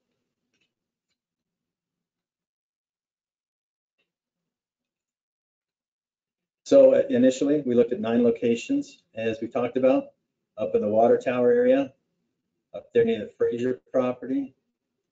Can you folks see my cursor okay? Yes. Okay. And then a location on the corner of Gerhart Loop and Cottage. And then 2 locations up here. One's at the High Point area, and the other was somewhere near the golf course building or the condos. And of course, the infamous park area. And this location here is the current location. So on January 29th, the city hosted a town hall and we presented those three locations. The three locations, Deerheart Park, Pacific Way Station, which is the current location, and the High Point Station. Then we conducted a survey about each location. It was presented by the mayor, geology consultants, state emergency representative, and staff. And it began a 3-month public feedback and listening period, and each resident of Deerheart had the opportunity to fill out a survey ranking for each location. We received about 1,000 feedback forms that were collected, and the 3 questions were: does the community support a new station? If so, what location? And what would the community, how would the community like to fund? The results here were among registered voters surveyed. So this doesn't include all the surveys that were given to us as a whole, but we can provide that information if necessary. But the registered voters, 82.5% supported a new station, which is an extremely high number for a survey. 79.4% supported a bond. 63.1% supported private donations. In regards to the location, 52% supported High Point, 30.7% supported Pacific Way, the current location, and 17.3% supported Deerheart Park Station. Now, you may realize that that does not add up to 100%. That's because some people chose their favorite location and answered it 3 times in a row. And so we just gave them the score of 1 rather than 3. So the council voted 4-0 to take the Deerheart Park location off. So I need to move this here. Off the table and begin a due diligence process on the possibility of building on the public's most popular location, High Point. And it was an overwhelming favorite because of its height over 60 feet, which will withstand flooding from 95% of L1 Cascadia tsunami events. This makes it most resilient location and for Emergency Operations Center EOP evacuation point during natural disasters, and just the response from the fire department, of course, and the police department. The location is also near a preferred tsunami assembly evacuation site, and some people ask us why that evacuation site is lower. Why didn't we put it up in the Palisades? Well, at the time and currently, we do not own any property in the Palisades. So the thought is yes, people evacuate there, but common sense should prevail, and then they will go up to the higher area. The in-depth due diligence process included a joint work session with the Fire Station Committee, architectural advisors, geologists, and local and state agencies. Property negotiations on possible land acquisition, geotechnical study, legal counsel, property validation discussions in the case of building restrictions, and final cost estimates. It took place over 2 years, which is a lot longer than we had anticipated for various reasons. The committee looked at a slimmed down concept focusing on public safety, a new fire station and police department, and we already talked about this. Ultimately, it is up to the Deerheart voters. The due diligence report and citizen survey should be used to determine if there is sufficient voter support to put this on the ballot for the next election cycle. Now, if I'm correct here, the next election cycle that we could do a bond is November 2nd, 2021. And then I think the last day to file for that election is Friday, August 13th. So we have a little bit of time to do more work and exploration, but not too much. This is a quote from Meg Reed. She's the Coastal Shores Specialist with the Oregon Coast Management Program. I'm going to read it because it's very important. After several months of collecting community feedback on 3 proposed fire station locations, it is our understanding that the High Point location is the community choice. This location is the most tsunami resilient location of the 3, and we support the city's efforts to move forward with this location. A location above 50 feet, and this is interesting too, a location above 50 feet in elevation in Deerheart is above the large tsunami scenario as modeled by the Oregon Department of Geology and Mineral Industries, otherwise known as DGAMI. The large scenario represents 95% of the variability of the next subduction zone earthquake and tsunami event, which means that it is likely that a tsunami in Gerhardt will be that level of tsunami inundation or less. We are hopeful that by building a new fire station above 50 feet in elevation, the new building will be a community resource for recovery and resiliency after such event. So again, there's a 5% chance in all the scenarios in L1 that we reach 50 feet and a little bit above. This does not include the XL event, which is also fairly slim as far as its possibilities. But if we got the station up to at least 50 feet or above, we should survive 95% of all tsunamis. So High Point Station, this is just a quick rendering. Now, the renderings and the plans are just done on a very basic, inexpensive plan. The reason is as you'll see later, the actual architectural cost, design, construction, and all of the groundwork and all of that, or the planning for it, is very expensive. The city doesn't have the funds to go forward with that. We will go into more detail once if we get the bond or go for the bond and the people elect to take that on. But in the meantime, we have done an exhaustive amount of work coming as close as we possibly can. And this is similar to the same plan in ways that we did for the water treatment facility in it. The elevation at High Point Station is about 62 to 65 at the building site. It's a 11 to 13,000 square foot double level, most likely due to geographic constraints. It's a really tight spot here, as you notice. We're building on about 47,000 square foot piece, but really this part here is very steep, and so it's not buildable. So we're probably building on 3/4 of that amount. For reference, down here is Marion. So this would be the entrance to the parking lot. This would be the entrance to the fire station for the fire trucks. And the main entrance for the business offices and the police department would be back here. Zoning would be a conditional use for a government facility in this location. The cost is currently at $13.5 million, and I'll go into details of why that is.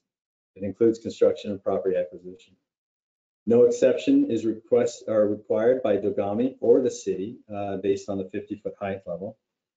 And the proximity to population of volunteers is very good. It's not much different than the current location. And Bill Eddy is here also to answer questions down the line. And again, resiliency is also very good based on the facts or the numbers that we have. So sorry for this. I had the files. I destroyed, lost them. But this is a pretty decent copy of what the ground floor would look like in this station. Again, here is Marion. There would be an approach apron. And really first what we're planning on is about 5 bays for fire trucks. Currently we have 4. It includes a little shop area. It includes lockers, turnout washes due to cancer causing chemicals and things. Turnout washing is huge to us now. EMS, compressors, bathroom. This area here is the fire side, essentially, which includes the chief, a couple of offices, and a multi-office that would also have a front window potentially. Workroom, storage, kitchen here, a larger training area that we desperately need. Bathroom, storage, both men and women's bathroom. And then we have the police side of things, which is right about here. So the chief, cubicles for the 3 police officers that we have, in addition to Chief Eddy, or excuse me, Chief Bowman. And sorry, there's 2 there now. And locker systems and storage. So that's essentially how the ground floor looks. Just looking at this, is there any questions from the counselors? Again, this is just a draft. It's probably going to change.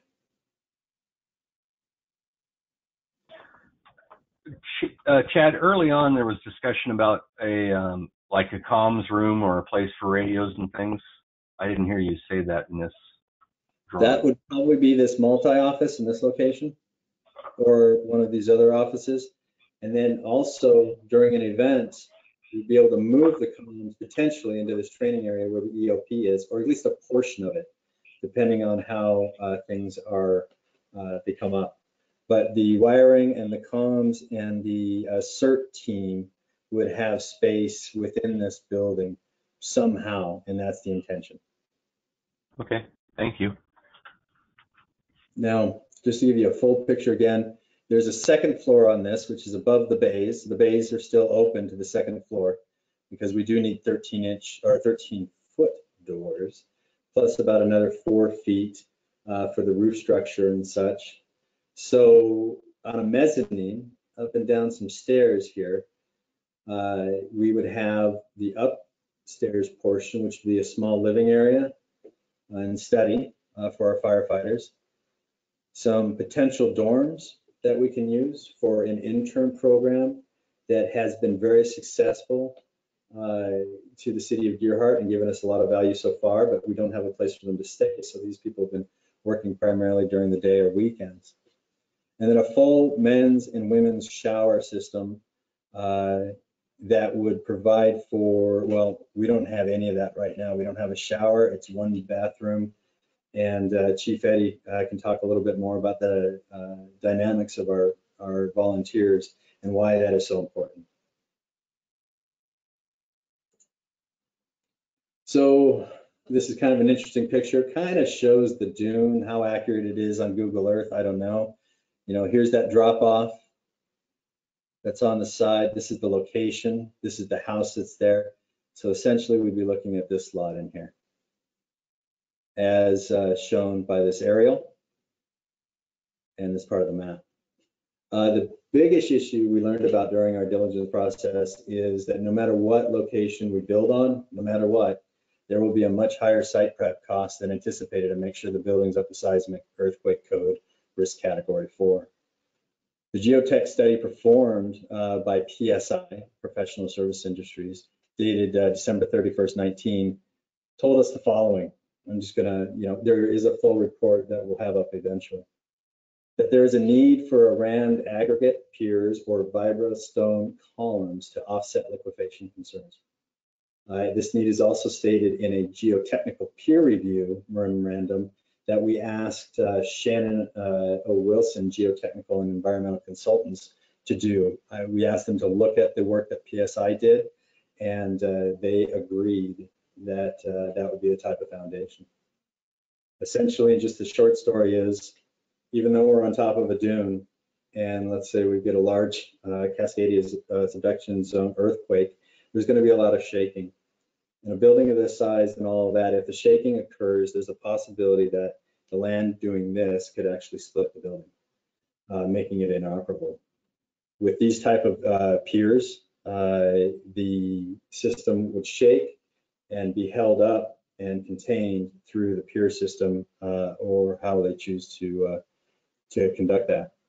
And we have put some costs together in there. As you see down here, I'm trying to make it so I can see it too. Site prep and mitigation adds an additional, now this is just for all the site prep and all that, $3,094,000. And again, would be similar cost of any of the locations considered. Actually, it'd be a little less at some of the other locations because some of the work that we'd be doing is on the High Point station that we may not do at the others is retainage. If we had to build the site here, because of the height difference between Marion and the site here, fire trucks really couldn't make it up that type of slope. So in order to accommodate that, we'd have to dig down this portion of the site from about 72 feet to 62. We'd have to actually excavate up to 10 feet. So trucks could enter in, people could get up and park. People would park up here in the 72 range. So we're down to 62 feet in elevation at this location.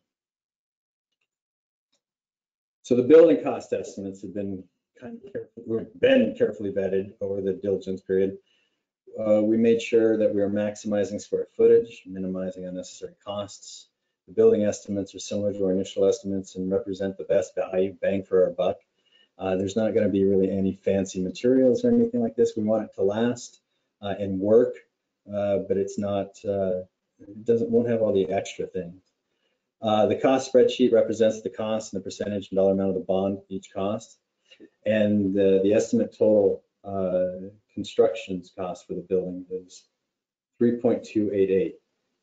That's just the building itself. Earthwork, exterior improvements, and utilities add another 1.9 million for a total of 5,211,000. Then we have other direct construction costs that we've estimated, and I need to move this here.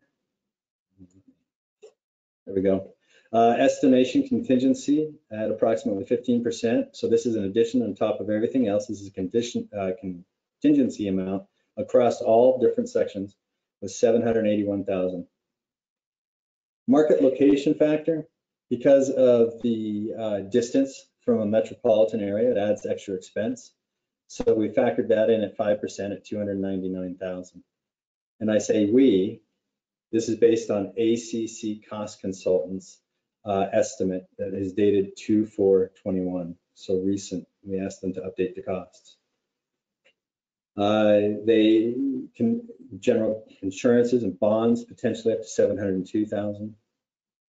General contractor overhead and profit, you know, what they would cost to have them build this and make some profit would be 1.1. And then adding in the necessary solar energy as per code would be about 125,000. So there you see that, not including property, that brings us up to 8.622 million. 8.622 million. Any questions about this page at the moment? Yes. Are you talking about 5,200,000 plus 8,600,000? No, that's 5.2 million with, and then adding these in comes to 8.622. Okay. And So what about the 3 million from the previous slide? I'll show you that here, I think, coming up next. Well, no, this is one of the pages on the ACC Cost Consultants, and this is just a summary. So you can see that they broke it down in this, and each breakdown they did here basically has its own page in the Cost Consultants paperwork. So kind of a better explanation. So this again is just for the property here itself with all these things included, which is 5.2. And then adding in the contingencies, extension for construction start, general conditions, brings us up to 8.622. Just to clarify, this 393,000 is looking forward to dating the construction start on May 22. If we go another year or each year we add on, it could be, approximately 393,000 each year. So that's what brings us to the 8,622,000.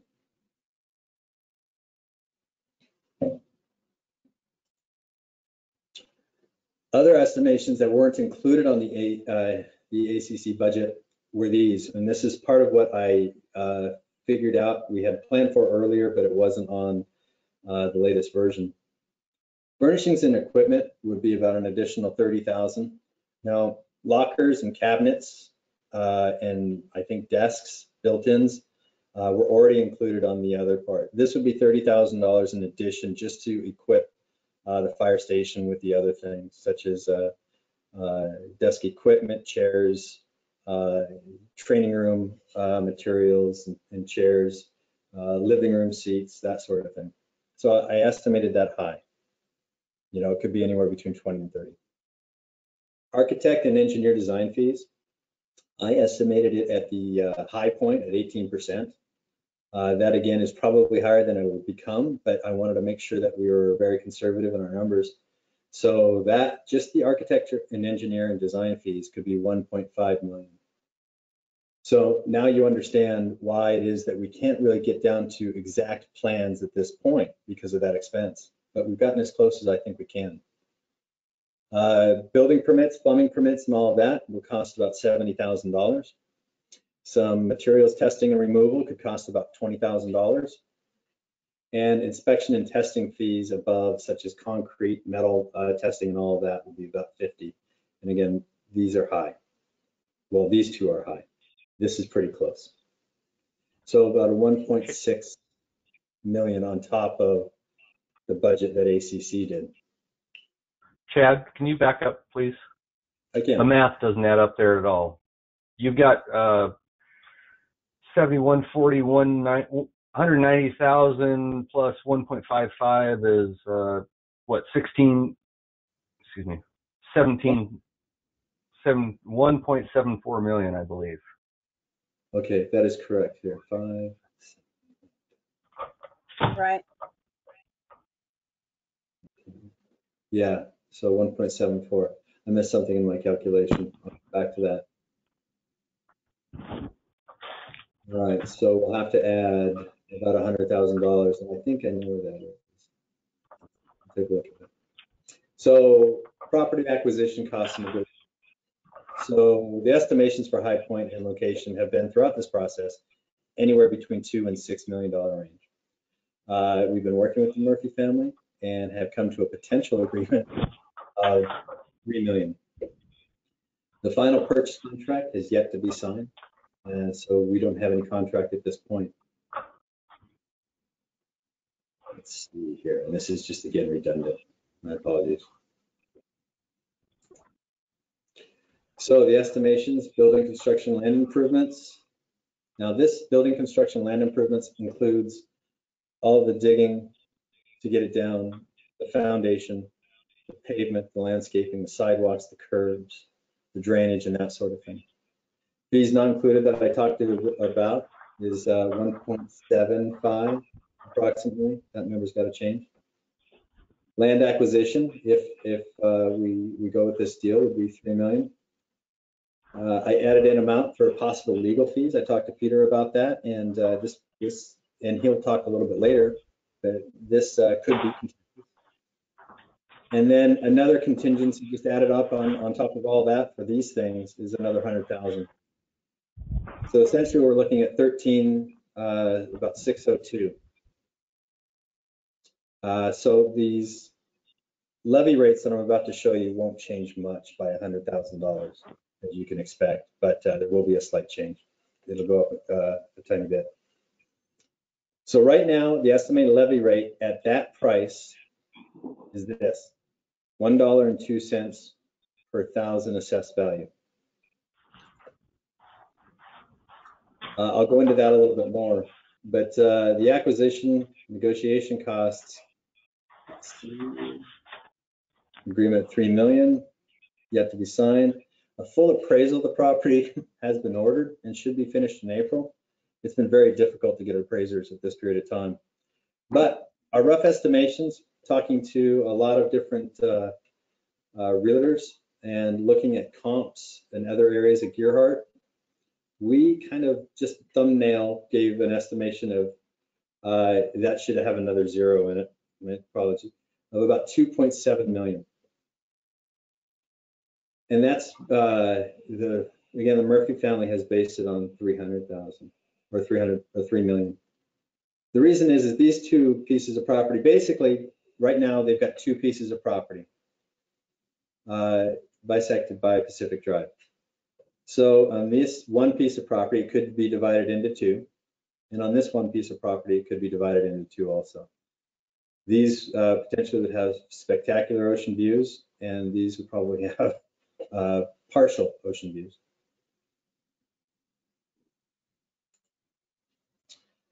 So I did a little exclamation here that the cost on assessed property value is $1.02 for the new fire station bond. So this is just new taxes that we'd be adding on to people in addition to the ones we currently have, both within the city and paying for our two bonds. and I've broken that out here in the future. But a $300,000 home would be approximately 306 additional a year. 500, 510, 750, 765 a year, and $1 million home approximately 1,200. If lands were not a cost factor, the cost per thousand estimate would be about 0.87 if we did not have to acquire the land. So, sorry, this is a little wonky, but I kind of broke it down a little bit more and added a couple of mid-range housing prices. So currently at 200,000, the High Point site adds 204. But if we were to use, for example, the current Pacific Way site or another site where we didn't have to pay for the land, it would be 174. So I calculated that out for all of these amounts here, and these are the differences between the High Point site and a site where we did not have to pay, and that's a yearly difference. Any questions about that? Okay, I'll move on. So here's the bond levy rate comparison page. This is a little bit complicated, but I'll take us through it. Of course, here are the years. 2032 is the last one on this page, and I've included 2042 on page 2, but we're going to start with page 1. So right here is the Series 2015 bond, which is also known as the 07 bond. This was the first bond that we got for the for the water treatment facility, and we refinanced it in 2015. And so that brought these numbers down to here in the amounts that we would pay yearly. The Series 2011 after refinancing. So what we intend on doing, and I've got a representative from DA Davidson coming in for the next city council meeting, is I'm proposing that we refinance our Series 2011 bonds. And if we did that, it would bring the numbers to here through 2031, and it would essentially save about $300,000 to the taxpayers. So if I combine the cost per thousand on these two bonds here, we're showing $1.40 currently at 2019, 2020 $1.31, 2021 $1.27, 16, 12, 9, 5. It kind of reduces as we pay less interest. And so here is the new 2022 bond, estimated at 13.6. The new 2022 bond would start in 2023. So we get everything organized, go to bond market. Our first payments would be in 2023. So it's going to be an average, but I just put down $1.02 throughout this whole part. And for the first 3 years, that would bring our taxes up. Currently, what we're paying is $1.27. It would bring our taxes up to, for bonds, $2.14 per thousand, $2.11 and $2.07 for the first 3 years. But what's going to happen after that is the 2015 bond is going to be paid off. So in 2026, we will not have any payments through there. We'll just have the 2011 refinance bonds, which those two then, essentially the 2011 costs us 42 cents per thousand, plus $1.02. So in 3 years, we're paying close to what we have been paying over the course of the two bonds that we have now. You see how anybody have any questions about how that part works? Okay, again, this is total bonds combined, cost per thousand. So everything in. 2026, we'd see a reduction that would go all the way to 2031. And in 2031, the refinanced 2011 bond will, 2031 will be last year, 2032 will go to zero. We'll be left with $1.02, which will leave the total bonds combined to $1.02 per thousand in 2032. And then again, I show here 2032 again. So from that point to 2042, because we estimated this on a 20-year bond, would be $1.02 per thousand. all the way down. Essentially at 13.5 or 13.6, we would pay it with interest and costs about 16.9 million. And these are the amounts left over on these two bonds here. Is that clear? Do you folks have some questions about that? I do, Chad. There was a point in time back where there was discussion about buying a new fire truck and lumping that together with this bond measure, but that you pulled that out at this point? We have at this point to keep this clean. Last time we bought a fire truck, I think it was just close to 400, 500,000. We did that on a 5-year loan, and it raised people's taxes for 5 years by about, I think, 23 cents. And that was some years ago. So with the valuation of homes now and the amount of building that's happened, if we did finance a fire truck in the future for 5 years, it would probably add somewhere between 15 and 20, probably more in the middle, cents per thousand. The reason that we would prefer to go with a 5-year loan over putting it within the bond is there's no sense in financing $500,000 or $600,000, probably what a new truck would cost at least for 20 years. That's just paying too much interest on it. So the most economical way for us to do that would be a separate loan for through a bank.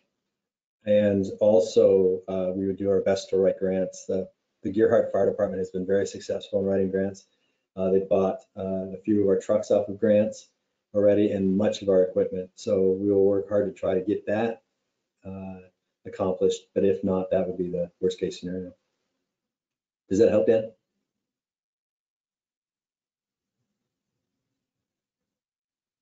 Mute sucks. Thank you. Copy that. All right. So land use for considerations at High Point, and this is where Peter can do some help also.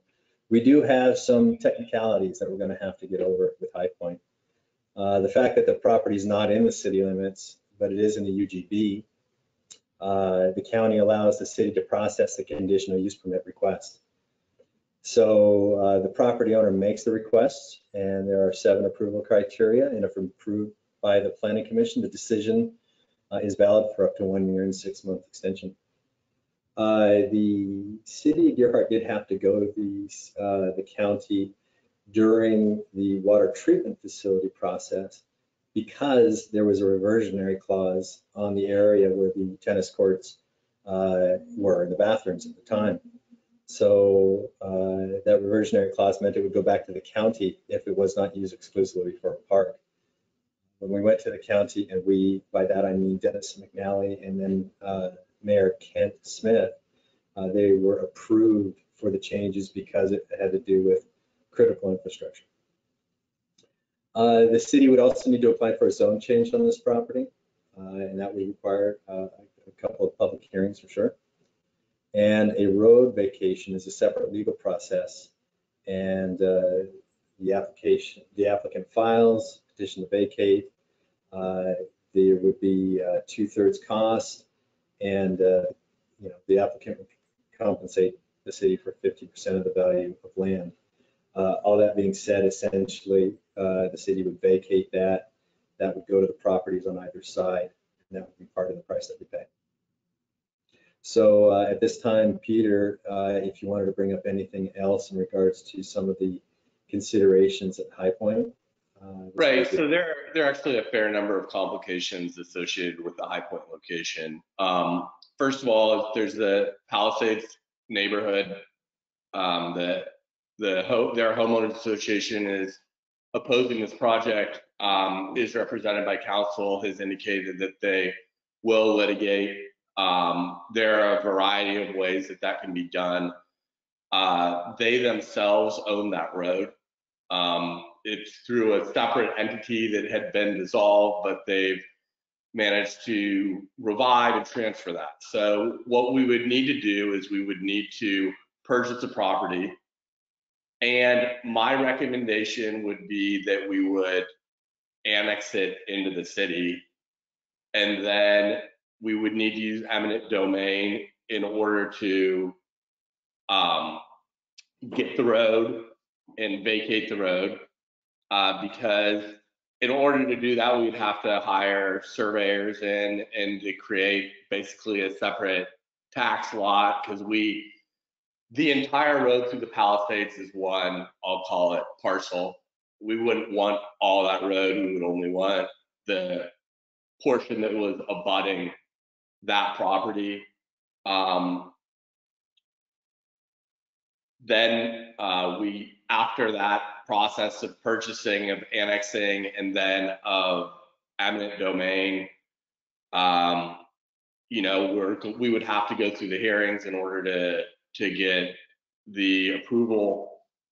All of those provide opportunities for a party to appeal, whether it's to LUBA or whether it's in circuit court. It depends on whether it's land use based or not.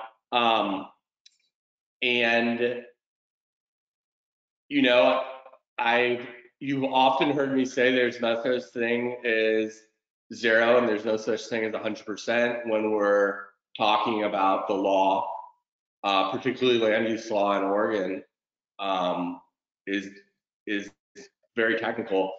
So you know, I can't say that that's necessarily the outcome that we could get to at the end of the day. I think it probably is. I think that there's probably a legal path forward, but that could be expensive depending on how motivated the Palisades Homeowners Association is. And you know, if I'm talking about what I would refer to as legally adjacent, so kind of legal because it's elections law, but not completely legal because there's a public relations component to it. Once this bond measure is on the ballot, the city has to have any communication on it go through a neutrality review with the Secretary of State's office. And so it can become difficult for the city once that has happened to combat what I would term disinformation, because a disinformation campaign, if the city were to attempt to counter that, it's really hard to keep that from being seen as advocacy. And so even though the city is attempting to correct the record and make sure that voters are informed and have accurate data, that can be difficult given the neutrality articles, the neutrality requirements, and the fact that I would need to be running everything through the Secretary of State's office, and staff would be prior to putting it out. So that isn't to say that the High Point location isn't going to end up being the location, but it is a complicated path to get there. Peter, may I interject? Sure.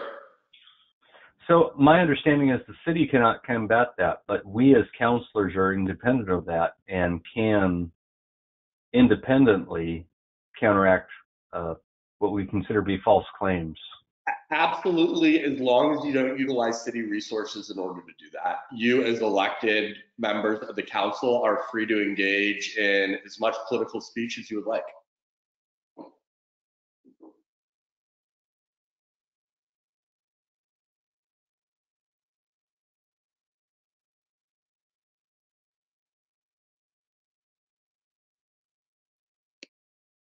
Any other questions about these technicalities? Thanks for pointing out that loophole, Dan.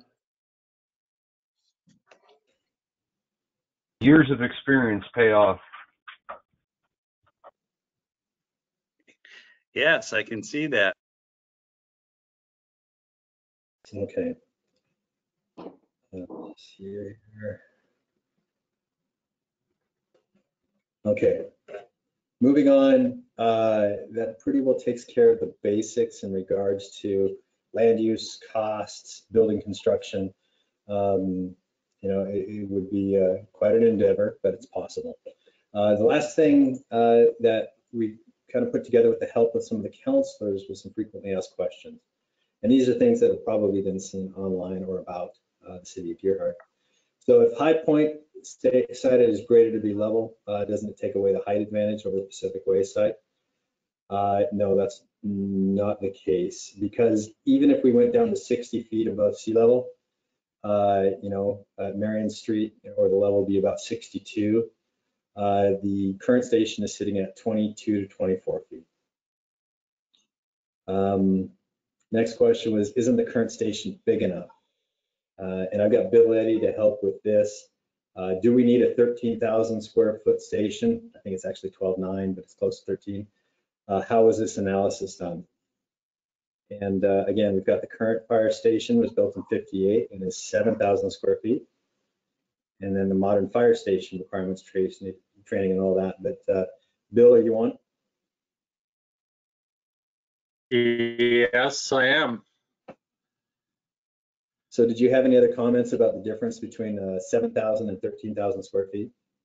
Well, I think, probably most of the counselors heard a lot of them.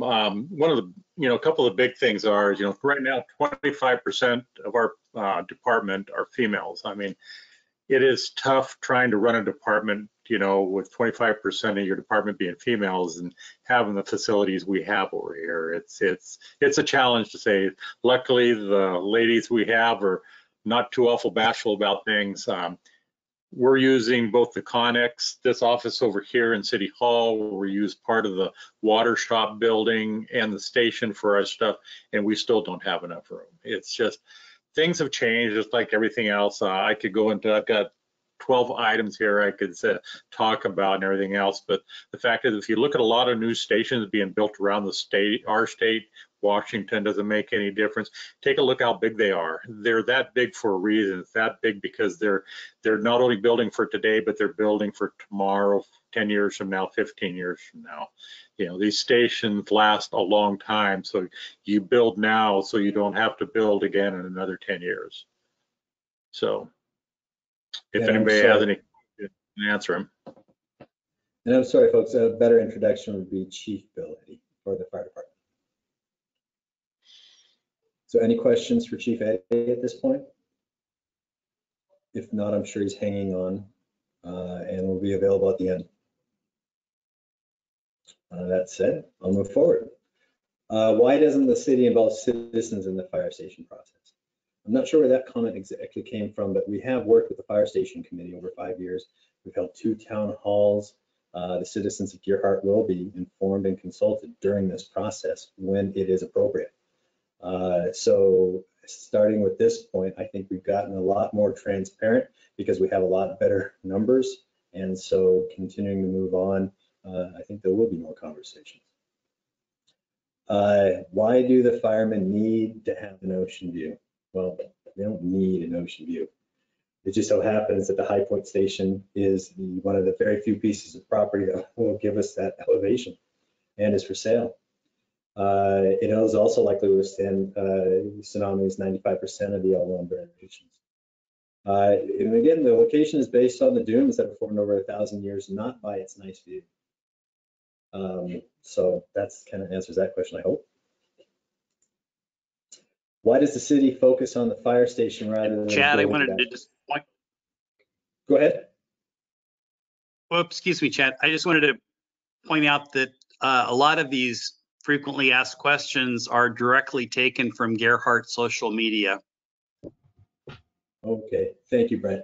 And I do appreciate your help in some of that. 5, why does the city focus on the fire station rather than building evacuation towers? And again, this is more of a resiliency and response station. It's also a police station, not just a fire station. It's also evacuation. It's also first aid. It's also response. It's a lot of things. But it is instrumental in the resiliency of the community in the event of an earthquake and or tsunami or any other kind of natural hazard or calamity.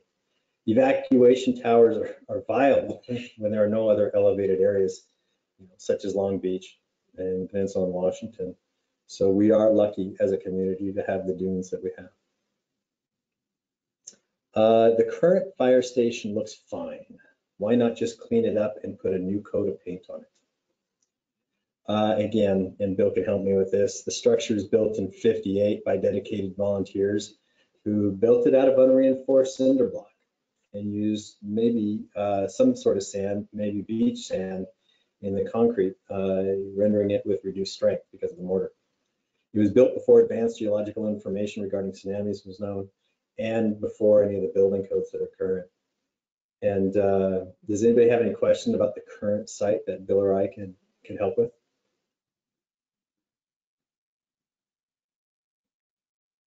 Okay. I think we've been in that structure quite a bit. You folks have been in that construction quite a bit. Anything else that you want to add on that, Chief Eddie? No, I think everybody's seen it and been in it.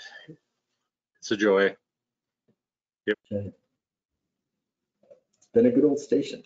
We've gotten our value out of it. Since the city manager has volunteered for the GVFD for a long time, 24 years, doesn't that create a conflict of interest? And again, my role as city administrator, not manager, Carrie, I caught that for you, is to administer and enforce policy budget decisions made by the mayor and the city council. I work for the council. And so if this is a direction they continue to head, I will work for them. Will the city be pursuing government and private grants to help pay?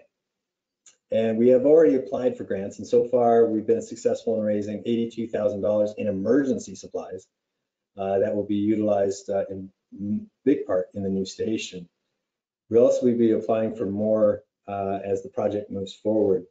And the reason is many grantors are more keen on issuing grants if they know through an election that the community supports the project.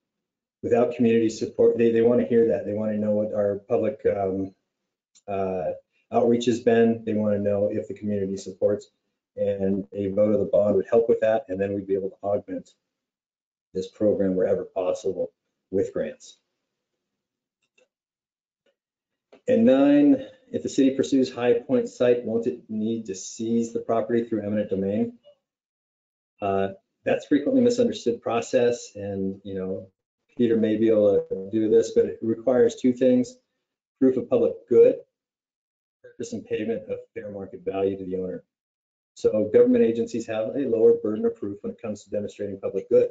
And the example that I was giving is building a school or a fire station or a library is kind of, maybe not a slam dunk, but it's a lot easier compared to an oil company wanting to build a refinery or an LNG terminal. So that's the frequently asked questions. Any other comments or questions about those? We're almost done. I just have one comment with regard to evacuation towers, and if we do ever get a fire station built, there isn't anything stopping us from looking at a tower in one of the lowland areas or nearer the highway, somewhere in that part of town where people are going to have trouble getting to high ground in 15 minutes. So I don't think this stops the process in any way. Thank you, Mayor. Okay. One of the suggestions, if we were to move forward with this, and is to do a new public feedback survey, and just a very simple one. The city conduct the survey for a 30-day public feedback period, basically asking the registered voters if they would support this bond and tax increase for 3 years to finance up to a 13.5 to construct a new emergency response and resiliency station. Now, that's a little misleading, I'm sorry. The 3 years would be basically the increase in taxes. After 3 years, taxes should go back to what we are paying now. It's actually a 20-year bond is what we're looking at, and I'll fix that. So the survey would ask these very basic questions, and we can add a few more if we need to. Are you a Gearhart homeowner, renter, or business owner? Are you registered to vote? Do you agree with the city's plan to build a new fire station at High Point? And would you support the necessary bond financing to pay for it? And we would clarify all of those items in that survey with the correct numbers. So at that, Any questions from the council in regards to that presentation? And I'd be happy to go back to slides if you like.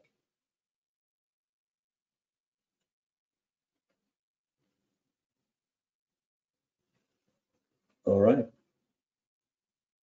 Hearing none at this point, I think that what the recommendation would be is that the council can't deliberate in this, or excuse me, make any decisions in this format, being in a work session. So I'll refine that information. I'll make those few changes. I'll present that information to the council, and then we'll talk about how and when to go forward with this. Otherwise, thank you very much. I know it's been a late night, and I appreciate you all hanging on there. If you have any questions, you can email Christy or I. Our email addresses are on the website, and of course, any of our counselors or the mayor. So with that, conclude that presentation. Okay, any final comments from any of the counselors? Great. Thanks, Chad. Good. You're welcome, Brett. Thank you, Chad.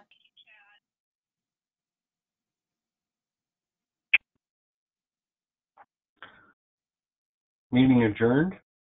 I believe the meeting is adjourned if there's no other comments. Thanks, guys, for hanging in there. Good evening, all. Thanks, Paul. Thank you. Any Appreciate it. Bye, Rita.